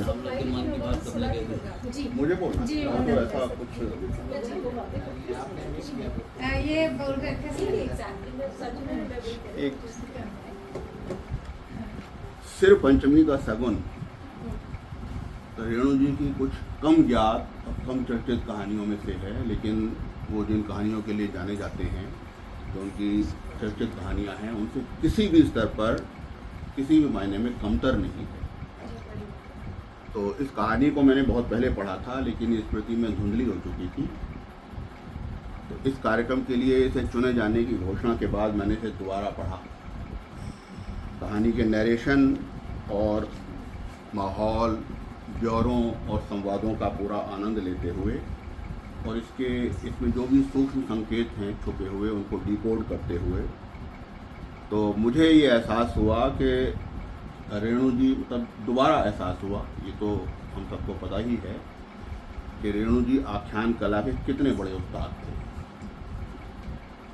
उनमें जो है एक साधारण आम जीवन के आम पलों में जीवनानुभूति के तीव्र पलों को पकड़ने और उन्हें पाठक का अपना अनुभव बना देने की जो महारत थी, वो मुझे मतलब अपने लिए और कहानी लेखकों के लिए स्पृहणीय जान पड़ती है। जैसे कहानी में सिंघाए जब टेढ़ा फाल लेकर सिर झुकाए, बिल्कुल इस तरह जैसे थका हुआ सा व्यक्ति है जिसमें से जीवन निचुड़ चुका है, ऐसे व्यक्ति की तरह जब घर लौटता है तो उस पूरे प्रसंग की उदासी और मुर्दनी और ये हताशा और अफसुर्दगी जो है वो हमें गहराई से महसूस होती है। और फिर जब उसकी पत्नी रेलवे के लोहार से फाल को ठीक करवा रही है, तब फाल के सीधे होते जाने के साथ उसकी खुशी और उल्लास और उसकी खिलखिलाहट से भी हम गहरे जुड़ जाते हैं। तो इसमें बूढ़े मिस्त्री का जो व्यवहार है, उसकी रसिक निगाहें, बॉडी लैंग्वेज, माधो की माँ का उसे करुणा भरी निगाह से देखना, घूंघट जरा सरका कर, ये उन्हीं के शब्द हैं। और 2 घंटे तक बूढ़े मिस्त्री का अपने सिर पंचमी के साकार सगुन को जी भर कर निहारना, इन तमाम ब्यौरों में जो विपुल अनुभव पुंज या जीवन द्रव्य है, या कहानी का पुरुष जो है जब पस्त या पराजित होकर थक हार कर बैठ जाता है, वहाँ पर स्त्री आगे बढ़कर कमान संभालती है और आगे की यात्रा जारी रखती है। इन सब के बारे में बहुत कुछ कहा जा सकता है, लेकिन आज मुझे कुछ कहने की नहीं। कथाकार, आलोचक, साहित्य मर्मज्ञ और हमारे समय के प्रमुख बौद्धिक प्रियदर्शन जी को और कथाकार, उपन्यासकार और चिंतक अल्पना जी को सुनने की ही इच्छा थी। मुझे ये यकीन था कि आप दोनों से केवल कहानी की एक औपचारिक आलोचना नहीं, कुछ नया और विशिष्ट और बहुत ही कल्पनाशील सुनने को मिलेगा कि आप दोनों ही इसे नए संदर्भों में रखते हुए एक अप्रत्याशित दृष्टिकोण पेश करेंगे और इसे इस समय के सवालों से या इस कार्यक्रम की थीम से जोड़कर कुछ नया कहेंगे। तो मैं ये कहना चाहता हूँ आप दोनों को सुनने के बाद कि मुझे उम्मीद से भी ज़्यादा आप दोनों से मिला है बहुत सारे तमाम नए बिंदु, जिस पर मैं आने वाले दिनों में भी सोचता रहूँगा। तो अभी आप दोनों का बहुत शुक्रिया। मेरे मन में जो भी बिंदु आए थे वो सारे कहीं ना कहीं कवर हो गए हैं। एक बिंदु जो आप दोनों के वक्तव्य में कवर नहीं हुआ था वो सिनी वाली जी ने कवर किया थोड़े अलग तरीके से, कि जो पारंपरिक सामंती जातिगत व्यवस्था है ना, उसमें सब लोग इस तरह से क्लोजली एसोसिएटेड हैं कि एक व्यक्ति ने जो किया उसके विरुद्ध कोई दूसरा नहीं जा सकता। अब वहाँ ये है कि एक लोहार ने अगर उसका फाल टेढ़ा कर दिया तो शहर का भी कोई लोहार उस फाल को हाथ नहीं लगाएगा, लेकिन जिसके पास वो जाति है वो भी तो लोहार है, वो भी उसी जाति का है, लेकिन वो उस पारंपरिक व्यवस्था का हिस्सा होकर भी थोड़ा सा बाहर है, क्योंकि वो रेलवे से जुड़ा हुआ है और रेलवे तो अपने आप में यात्रा का और अग्रगति का प्रतीक है। तो उसके बारे में आपने सही संकेत किया कि वो एक तरह से भविष्य की दिशा वो वहाँ बता रहे थे। एक और जो है वाक्य वो किसी के वक्तव्य में नहीं आया, वो मैं चाहूँगा कि आप अपने फाइनल अगर कुछ कहें आप दोनों में से तो उसको कवर करें। कि वो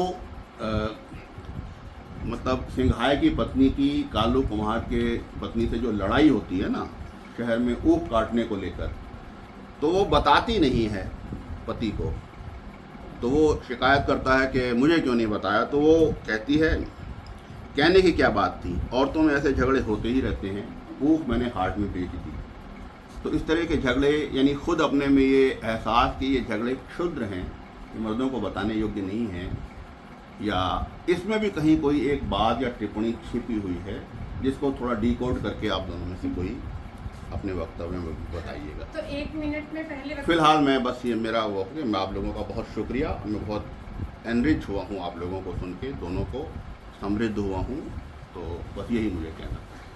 अभी सिमी वाली जी को इनके भाषा पे कुछ बात भी रखनी है, सवाल भी पूछना है, तो इन दोनों की टिप्पणी पे आप लोग फिर छोटा छोटा दोनों कुछ बोल दीजिएगा अंत में जो भी सुन के आपको लगा। जी सर। मैं चाह रही थी कि इस कहानी के भाषा पक्ष पर भी थोड़ी बात हो जाए, क्योंकि ग्रामीण भाषा है और सभी बिहार से और सभी को इस भाषा के जानकार हैं ही। क्योंकि इस कहानी को जब पढ़ा जाता है तो इसमें बूढ़ा मिस्त्री कहता है कि औरत है कि धोकनी लोहे को भी गला देती है। और एक जगह आता है, पत्नी जब इंतज़ार कर रही है माधो की माँ, तो कहती है कि सांझ के तारा के उगने से लेके भुरुकवा तारा के डूबने तक। तो मुझे लगता है ये सब जो बारीक बारीक चीज़ें हैं कहानी पर, इस पर अगर थोड़ा सा कुछ विचार हो जाए तो। मैं उसमें रेणु की भाषा को लेकर मैंने एक बात देखी थी कि अक्सर कहा जाता है कि वो आंचलिक भाषा लिखते हैं। बहुत सारे लेखकों ने उनकी नकल में, जैसे बुंदेली में लिखा तो पूरा का पूरा बुंदेली वाक्य लिख दिया, मैथिली में लिखा तो पूरा का पूरा मैथिली वाक्य लिख दिया। लेकिन रेणु ये काम नहीं करते, रेणु टिपिकल हिंदी ही लिखते हैं। सिर्फ उसमें एक ऐसी छौंक लगा देते हैं, उससे शब्द को पकड़ लेते हैं जिससे अर्थ बिल्कुल प्रतिध्वनित हो जाए, दिखाई पड़ने लगे। रेणु के वाक्य हिंदी में ही होते हैं, वो मैथिली या आंचलिक किसी दूसरी भाषा का इस्तेमाल नहीं करते हैं। तो मुझे खूबी उनकी लगी थी। और उस दिन से कहानी चूँकि आप हिंदी में कह रही हैं, ये बात तो रेणु ध्यान में रखते होंगे, तो वो हिंदू ये इसीलिए उनकी भाषा जो है मूलतः तो हिंदी ही है, उसमें आंचलिक प्रयोग पूरे हैं, लेकिन वो हिंदी के भीतर ही समाये हुए। चाहे मैलांचल को देख लीजिए, चाहे परती परिकथा को देख लीजिए, और आप इस पे जाएंगे अगर कि क्या वाक्य वो किरदार ठीक उसी तरह बोलता होगा, तो पता चलेगा नहीं वो तो मैथिली बोल रहा था, नहीं वो तो भोजपुरी बोल रहा था। लेकिन वो भोजपुरी का भी आस्वाद ला देंगे हिंदी में ही, वो मैथिली का आस्वाद भी हिंदी में भी ला देंगे। ये उनकी ताकत है भाषा के लेवल पे। लेकिन मैं एक चीज़ कहानी में जो नहीं समझ पाई कि पत्नी बार बार कहती है कि आज ही तुम जाओ मिस्त्री से मिलने, दबाव दे रही, लेकिन इसका मैं समझ नहीं पाई कि ये इसका कारण क्या है। एक तरफ अपने से किसी ने ये बात एक बहुत अच्छा पॉइंट रखा था कि जो माहौल है उसको वो समझ तो गई, क्योंकि जो पुरुष है उसके भीतर तो उसको दिख तो गया कि मिस्त्री जो है उसकी वो 2 घंटे तक इतना निहारा है, वो अपने फॉल को देख के, फॉल जो था उसको देख के खुश हुई है, और एक मैत्रीपूर्ण माहौल बनाने की उसने कोशिश की। लेकिन उसको अंदाज़ा तो हो गया है कि मिस्त्री की निगाहें कैसे हैं। जवान मिस्त्री से उसे कोई खतरा नहीं है। हम लोग जब पढ़ते थे तो चूँकि मस्ती जाना आना होता था और घर से बहुत दूर जाना होता था, जब नीचू जाना होता था तब भी तो बस में और ट्रेन में ये सारी यात्राएं करनी होती थी। तो घर में सभी लोग ये कहते थे कि जो जवान बच्चे हैं उनसे डरने की ज़रूरत नहीं, वो ठीक है। क्यों ठीक है? क्योंकि उनके आगे भी बहुत भविष्य है और वो उस भविष्य की कामना के साथ आपके साथ व्यवहार करेंगे, न कि एक तात्कालिक कि मेरा जीवन खत्म होने जा रहा है अब बस यही मौका है ऐसा भाव नहीं रहेगा। तो जो अधेड़ हैं उनसे सतर्क रहना है और अधेड़ और वृद्ध लोगों से इनसे सतर्क रहना है। यंग बच्चे कुछ आपके बराबर के तो आपके साथ ही तो बिल्कुल आपके साथ दोस्ताना हो जाएंगे। यहाँ भी हम पाते हैं कि जो जवान है उसकी तो आंखों में पानी है, होना तो उसको चाहिए था ना, राग रंग उस तरह की चीज़ें उसमें होनी चाहिए थी। मुझे उसे पढ़ते हुए अपने पढ़ते समय की बात याद आई कि भी बस में भी यात्रा कर रहे हो तो जवान लड़कों से उनसे कहोगे वो तुरंत जो है उनको अगर भैया बोल दो, तुरंत उस चीज़ के उस वैल्यू का जो तार है उसको पकड़ लेंगे। लेकिन यहाँ बूढ़ा मिस्त्री, उसके आंखों में रंग है। तो वहाँ जो ये सारा कुछ इसलिए वो समझ जाती है। अब उसकी जो डिप्लोमेटिक अप्रोच है वो उसको कहाँ ले आती है, क्योंकि रहना उसे इसी समाज के भीतर है और इन्हीं सारी परिस्थितियों के भीतर रहना, इसी पति के साथ रहना है। और वो समझ चुकी है कि पति को भड़काया जा चुका है, वो पति को चाहती है कि तुरंत भेज दे। बैलेंस कर रही है, उन संबंधों को बैलेंस कर रही है स्त्री के साथ। पति जाएगा, स्त्री ने सोचा जब उसका पति जो है कोई बहुत ही खराब सा ऐसे होगा, टेढ़ा मेढ़ा सा आदमी, तो देखा उसे तो सबसे पहले तो उसको यही लगा कि इसका पति तो ठीक ठाक है। तो बैलेंस कर रही है वहाँ कि ये ना समझना कि हमारे पास कोई नहीं है, इतने भी अकेले नहीं हैं। ये जो टैक्ट है, ये जो बुद्धि का इस्तेमाल है कि यहाँ पर अब ऐसे कर लेना चाहिए, और तुरंत टाइम नहीं दे रही है। और उसको पता है कि कल ये लोग चले जाएंगे, ये चले जाएंगे, कहाँ माझी होगा। और वो समझा भी देता है कि शहर चलो, ये करो, ये सारी बातें वो खुद नहीं छेड़ती ये बात। उसको बुरा भी लगता है, लेकिन आखिरी में क्या कह रहा है। तो ये टैक्स है सारी बुद्धि का इस्तेमाल, सबसे बड़ी बुद्धि है। और वो इस स्त्री के अंदर, वो तो कई बार फिसलता है, मिस्त्री की बात से भी फिसल जाता है, कालू कमार की बात से भी फिसल जाता है, तो फिसल ही रहा है, वो अपने विजडम को आगे नहीं कर रहा। तो यहाँ मुझे लगता है कि इस तरह की स्थिति बनती है कि इसलिए वो अपने पति को तुरंत, क्योंकि बैलेंस करना है। पर्पस उसका वही है ना कि उसको अपनी गृहस्थी बचा के रखनी है। हाँ, तो बैलेंस मतलब फोकस्ड है, क्योंकि अब ये अब इसके ऐसे बता के नहीं समझ में आएगी तो ठीक है। और अगर पति से भी दोस्ती हो गई कोई क्या ही कहेगा, बैलेंस कर लिया।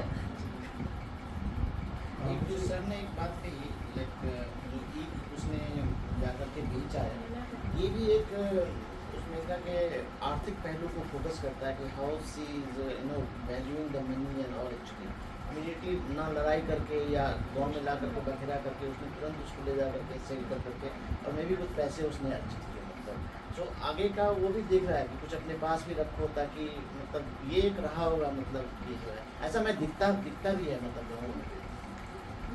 मुझे लगता है सारे महत्वपूर्ण बिंदु आप सबकी तरफ से आ गए हैं।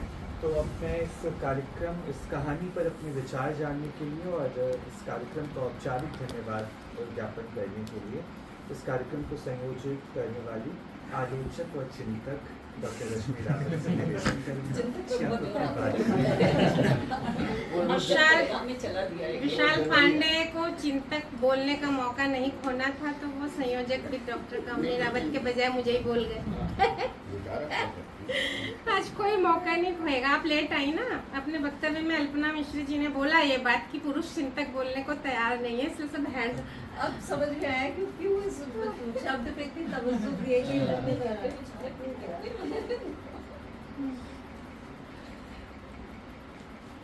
वो आप सब ने जो बातें कही वो लगभग मैं जो भी करूँगी उसको रिपीट ही करूँगी, लेकिन फिर भी करूँगी। एक तो इसलिए कि ये कहानी में दिख रहा है कि विशाल जी को बोलना भी नहीं पड़ा, परिचर्चा के लिए सबके पास बातें थीं। तो रेणु जी ने वो माहौल बना दिया है कि जैसे रेणु जी अब इस चर्चा को खुद ही संचालित करके ले जा रहे हैं, तो उनकी जो पावर होती है। मुझे लगा कि ये कहानी सिंघाई और माधो की माँ के अलावा ये कहानी लोहे की और आग की भी कहानी है। ऐसा पहली ही लाइन आती है कि कुछ ऐसी अस्वाभाविक चोट पड़ी, 2-3 बार अस्वाभाविक चोट है, लोहा मुरझा गया, फिर लोहे का खिलना, दहकना, और जिस धोबी, मतलब मैं रामायण के अर्थों में धोबी कह रही हूँ, जिसकी बात पे ये उसके चरित्र पर शक करने लगता है, उसने भी कहा कि उसने अपनी बात उसमें कलेजे में लोहे की तरह ठोक दी। तो लोहा, जो समाज का लोहा जिसमें जंग लगा हुआ है, तो पहली तो ये जो पूरी समाज की ख्वाल टेढ़ी हो गई है। मतलब वो जो कविता किसकी है, तुम्हारा सिर्फ लोहा और धार अपनी, अरुण कमल की जो कविता है, तो उसमें समाज का पूरा लोहा दिखा दिया कि वो मेहनत कशों के पास है, और उसकी धार कहाँ है ये लोग बताएंगे। कहाँ है धार लोहे की? अपनी केवल धार, अपनी केवल धार। धार कौन से पात्र में है? सारे लोहे की। ख्वाल की धार कहाँ पर है? वो जो स्त्री पात्र, माधो की माँ के पास।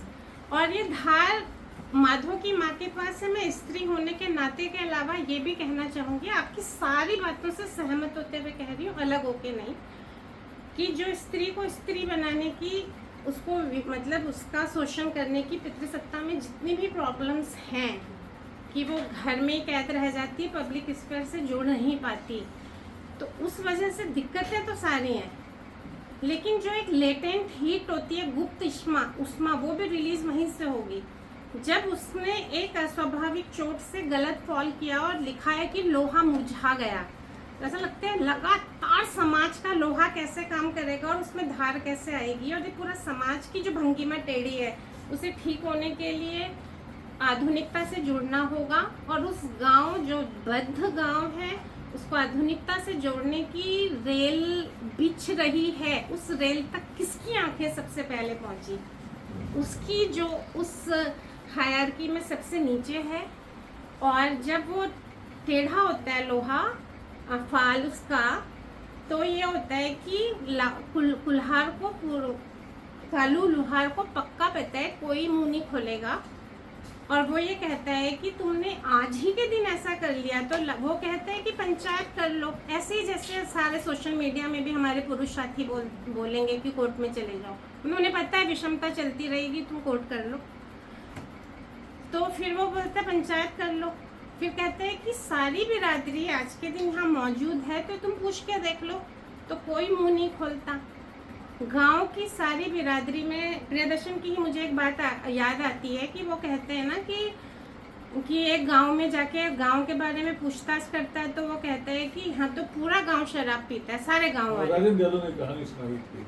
हाँ, तो एक आदमी जो है कहीं जाता है किसी गांव में, तो गांव वाला बड़ा खराब गांव है, सारे के सारे शराब हैं। क्या सारे गांव वाले शराब पीते? सबके सब औरतें भी ना, औरतें नहीं पीती, तो गांव में औरतें शामिल नहीं। तो सारे गांव में औरतें शामिल नहीं हैं, क्योंकि शामिल नहीं है इसलिए ध्यान नहीं दिया, इसलिए उसको अपनी जो व्यवस्था है शोषण की उसके हवाले उसके हिसाब से उसको ढाला भी नहीं। इसी को मैं लेटेंट हीट बोल रही हूँ, और मुझे लगता है कि अगर वो माधव की माँ के नाम लिखते तो कहानी बर्बाद हो जाती, क्योंकि सारा गांव वहाँ मौजूद है। जो आपकी मौजूदगी में दर्ज ही नहीं है, सॉल्यूशन तो वहाँ से आना है। तो मुझे लगता है हमारे समाज के भी अगर सॉल्यूशन आएंगे तो वहीं से आएंगे। और ये लाइनें इतनी प्यारी हैं। एक तो सीने वाली ने बोला कि वो जो है लोहा धौंकने की तरह स्त्री लोहे को भी वो गला देती है। उसके बाद जब वो कालू लोहार के पास जाता है तो वो उसकी स्त्री उसकी देह देख के बोलता है कि इतना हंसपुस शरीर है सिंघाए का कि माँ ने इसकी कैसे, इसकी बेबी तो पूरी लक्ष्मी है, कितना सोना जैसा देह जमाए, मेरी स्त्री है, बस हमको झगड़ा करवा गई हमारा, और ये जो है कि कैसे इसने देह बनाई है। तो मैं ऐसे कृष्णा सूक्ति की कहानियों में कई बार आता है कि पूरा का पूरा घर का सारा चप्पू वो स्त्रियों के हाथ में रह देती हैं, पुरुषों के नाम भी नहीं होते, जैसे बस वो तख्ती में नाम लटक रहे ना, उससे संतोष कर लो। तो लगभग यहाँ पे तो बाकी काम थे, यहाँ तो मैं कह रही हूँ माधव उसके पिता की जो देह खड़ी है उसका भी सारा का सारा जो क्रेडिट है वो माधव की माँ को जा रहा है। और अगर वास्तव में ही सिंघाए जैसे ज़्यादातर पुरुष हों, और वो लाइन जो आपने कहा था 5 बार तुम्हारा मिजाज बदलता है, ना तो आंख लाल करने में शर्म है, ना अब इतनी तारीफ करने में शर्म है, तुम तो कुछ भी करोगे टिकोगे नहीं। अगर वास्तव में सिंघाए जैसे हो अल्पना जी तो चिंतक तो कैसे बोलेंगे ना, ऐसे क्रेडिट देने लग जाएं तो फिर तो सारा इन्हीं के हाथों में चला जाएगा। तो अगर ऐसा है तो क्योंकि वो देह तक खड़ी होने के लिए उसके दे रहा है। तो मुझे ये लोहे और आग की कहानी लगातार लगती है कि पूरे टाइम लोहा है। ये लाइन तो जितनी बार पढ़ो, मैं इसको सिर्फ इसलिए पढ़ूंगी कि आप देखना कि आपको लगेगा कि एनर्जी आने लगी है इसको पढ़ के। जहाँ पे इन्होंने कहा कि वो उपाय सोच रही है, उसकी बात की लाइन देखिए, वो उस लोहे की बात कर रहे हैं जो बात की बात में लाल हो जाता है। फिर एक बार और जब वो उसके लाल होने को देखती है तो वो बार बार लाल हो रहा है, और हर उसके लाल होने और उसकी सिधाई बनने से हर बार उसकी मुस्कुराहट और खिलती जाती है। तो बूढ़े का सगुन तो स्त्री में है, उसका सगुन उसके सीधे होने में, और वो फाल का सीधा होना समाज का सीधा होना है। मुझे लगता है कि जो जाति की विषमता है, जो पूरा जो जाति का भेदभाव है, उसको खोलने की कुंजी भी रेणु जी स्त्री में देख रहे हैं। मैं ये लाइन पढ़ने से पहले, जैसे एक रसप्रिया कहानी में मुझे हमेशा लगता है कि जो ननकू बच्चा है, उस कहानी पे ज़्यादा नहीं बोलूँगी, पर रसप्रिया जो पंचकौड़ी है, जो वो रसप्रिया बजाता है, वो अपनी सारी जमा पूंजी भी एक बच्चे को दे रहा है और उसकी ही परंपरा वो बच्चा ढोएगा, उसकी परंपरा के गाने उसकी माँ ने और इसने उसको सिखाए हैं, लेकिन बच्चे की शकल जमींदार से मिलती है। तो भाई ठीक है, वो तुमने जो स्त्री का शोषण कर लिया 1 या 2 मिनट के अंदर, तो तुम्हारा बायोलॉजिकल देह होगी, सारी संस्कृति सारी परंपरा वो मेहनत कश की ढोएगा। तो इसको में जो मुझे लगता है कि रेणु की सबसे बड़ी महारत है, वो पूरा भारत, वो जो समर्ण क्लास समर्ण पुरुष है, उसके हाथों से उठा के स्त्री और मेहनत कशों को दे देते हैं। और मुझे लगता है यहाँ भी उन्होंने ये किया कि लोहा और आग किरदार हैं और वो सारी मेहनत और पसीना करने वाला या तो मेहनत कश है या फिर स्त्री है और उनके हाथों में जिंदगी है। और रेणु ये बातें भाषा में तो हमारे बहुत सारे बौद्धिक बोलना सीख चुके हैं से मेरा मतलब है जो जिनका अभिप्राय अर्थों से बिल्कुल नहीं है, सरोकार नहीं है, बदलाव आए। रेणु की महारत इस बात में है क्योंकि सच्चे सरोकार होंगे और लोक जीवन का बहुत समृद्ध अनुभव है, तो वो फिलॉसफी नहीं मतलब कितना मुश्किल है कि आप एक लुहार को और सिंघाए को सामने खड़ा कर दो, या आप माधो की माँ को और लुहार को सामने खड़ा कर दो, तो वो ये थोड़ी ना बोलेंगे कि और भाई ड्यूटा में क्या चल रहा है और तुम्हारी कौन कौन सी गोष्ठी हुई, क्या बातों करेंगे। तो कितना बढ़िया दिखाया है। जैसे ही वो स्त्री वहाँ पे एंटर करती है, वो कहता है, उसको देखते ही शायद बूढ़े ने सोच लिया था कि इन लुहार कमार को लोहा और मिट्टी समझना तो आता है, सोना समझना नहीं आता। और उसके बाद वो उसको बोलता है दोपहरिया का फूल कोठी के अंदर खिलने वाला। तो मैं समझती हूँ कि जो अल्पना जी ने बात बोली वो भी इसको देखने का एंगल है, मैं इसको बिल्कुल नकार नहीं रही हूँ। अगर उन्होंने वाली बोली होती जो मैं बोलने जा रही हूँ तो मैं याली बोलती, क्योंकि बहुत सारे शेड्स हैं, दोनों है मेरे हिसाब से। तो मुझे इसमें ये वाला शेड नज़र आया कि वैसे भी जब हम लोग कहीं भी नौकरियों में जाते हैं, कहीं जाते हैं, तो ऐसा तो नहीं है ना कि लोग हमें देखते नहीं या हम लोगों को नहीं देखते या मुझे नहीं दिख रही है इस समय अच्छी शक्लें, आज दिखती ही हैं। एक तो वो रेलवे मिस्त्री हैं जो थोड़े समय के लिए एकदम गांव के सीमांत के बाहर है। हाँ, इसीलिए उजास से जुड़ती है कहानी, क्योंकि सीमांत से बाहर जाने का साहस करती है जहाँ कोई स्त्री नहीं जाती है। तो जैसे कभी कोई सेना में, जहाँ पे सिर्फ कश्मीर में कहीं सैनिक हो, वहाँ कोई स्त्री और बच्चा पहुँच जाए तो एकदम ऐसे लगता है कि बर्फ़ में खिलता हुआ फूल जैसा, कि आपका ऑटोमेटिकली ध्यान जाएगा कि उस जगह को तुमने कहीं एक सौंदर्य की छुअन दे दी है। और वो कोठी के अहाते के अंदर का दोपहरिया फूल है। बूढ़े को भी पता है कि वो सिर्फ निहार सकता है उसको और कोई उसकी मंशा नहीं है, वरना 2 घंटे तक कौन सा वासना में पुरुष खाली देख देख के काम चला लेगा और स्त्री अनकम्फर्ट होके चली नहीं जाएगी। बिंब है सारे, चाहे सोने का बिंब हो, सारे सोने का बिंब का।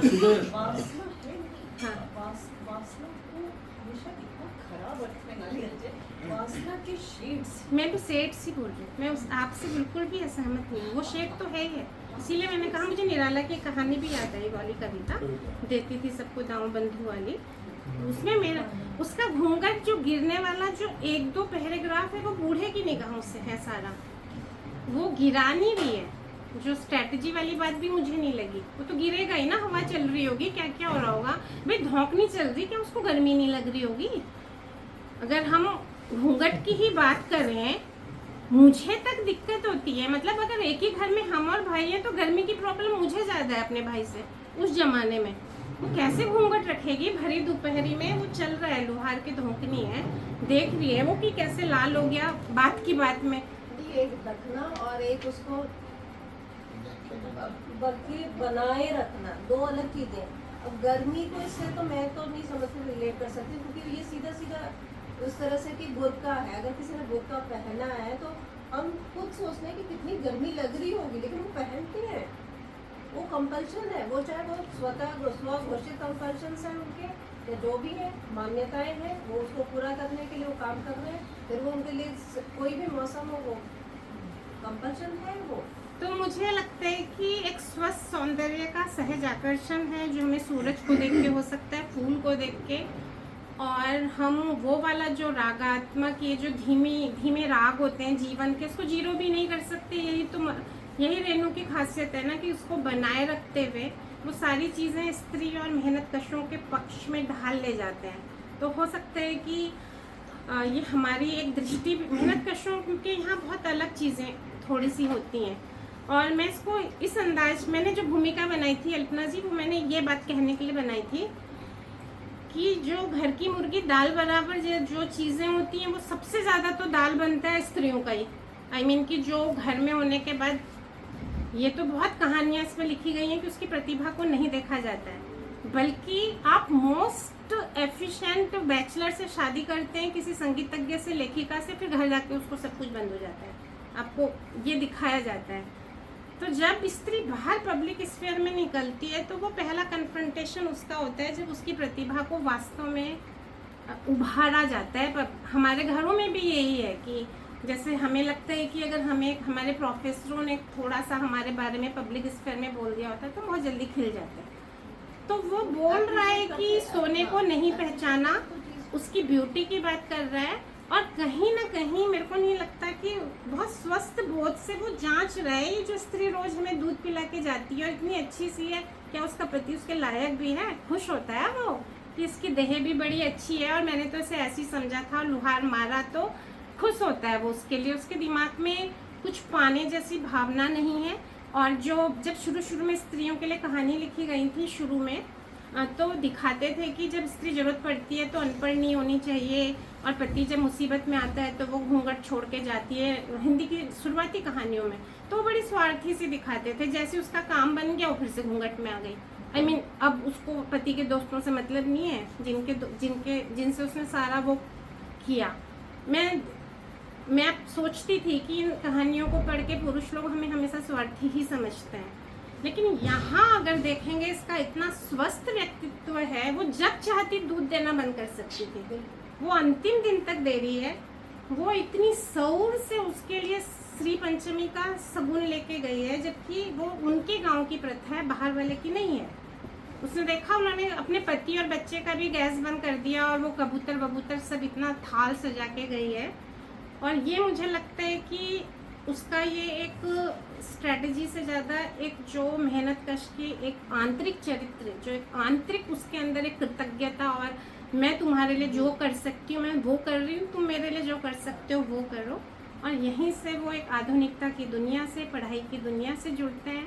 और ये मुझे अंतिम लाइन भी बहुत ज़्यादा पसंद आई, क्योंकि बच्चा तो शुरू से छोटी खुरपी के लिए परेशान है, बच्चा जो देखेगा वही चाहेगा। अब वो तो तरह अपनी छोटी खुरपी से तुलसी का पौधा रोपना चाहता है, बीच में माँ बाप में यही तय हो गया कि भाई तुम को खुरपी पकड़नी है कि कलम पकड़नी है।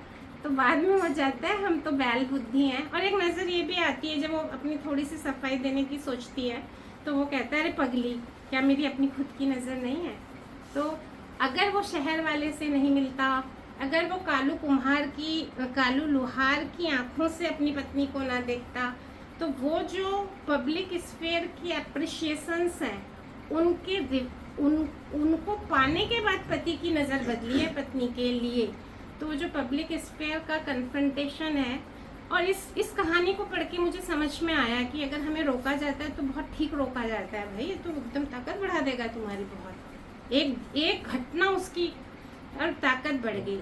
लास्ट लाइन बस एक ये कि फिर वो कहता है कि जब खुरपी कलम पकड़ाएंगे, इसको पढ़ाएंगे, अब उनको ज़रूरत पड़ेगी तो वो शहर जाने को तैयार भी हो सकता है। पहले उसको लगता था शहर जाना बिगड़े का लक्षण है। और लास्ट लाइन में बच्चा कहता है, हाँ पर पहले तुलसी का पौधा रोप लो।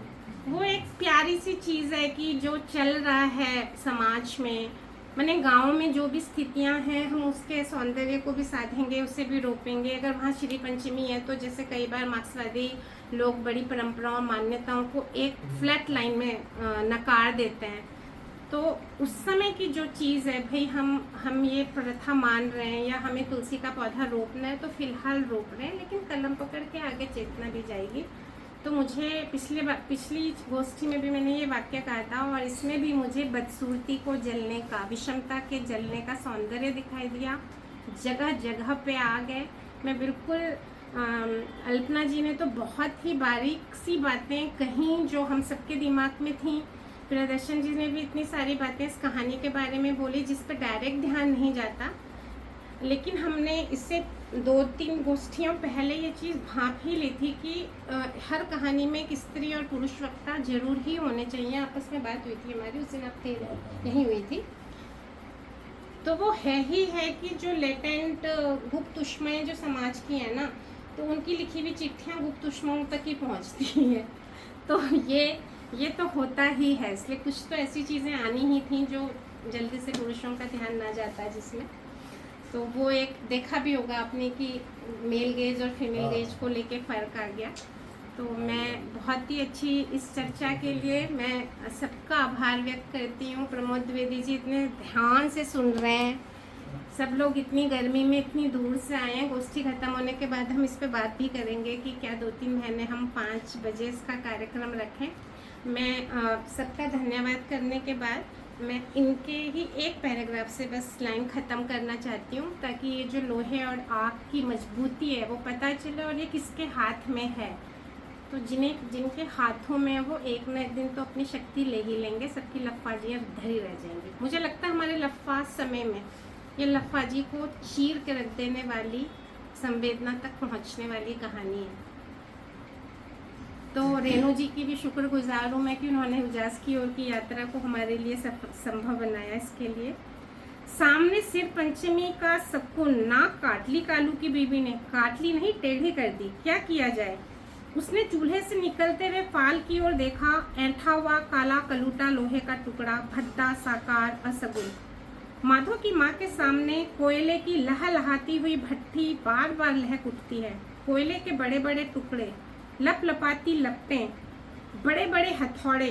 अच्छी याद आई। ठीक ही तो, रेलवे पुल के पास रेलवे मिस्त्री लोग काम कर रहे हैं कई दिन से। माधो की माँ 3 दिन दूध बेच आई है। मशीन से चलने वाली धौंकनी है। लोहे के मोटे मोटे टुकड़े लाल टेसू हो जाते हैं। लाल टेसू टुकड़े होते हैं और ये दोपहरिया फूल है। बात टेसू हो जाते हैं बात की बात में, पर यही बस मुझे कहना था। उसके बाद था कि मशीन से चलने वाली घरघराती हुई धौंकनी फुफकार कर उठी। कहाँ का टेढ़ा फॉल, एकदम से वो फुफकार है इसमें पूरी 100 चोट लुहार। बात बात में माधो की माँ एकटक अपने फाल को देखते रही। बात बात में लाल हो गया इसका फॉल। तो ये जो बात बात में है, बात बात में लाल फॉल हो जाता है। तो आप सब ऐसे हमारे पास आते रहे, तो हम चाहते हैं कि हमारा फाल भी बात बात में लाल हो जाए। ये उसी की एक बात थी जो आप सबकी वजह से संभव हुई। तो मैं आप सबका शुक्रगुजार करती हूँ।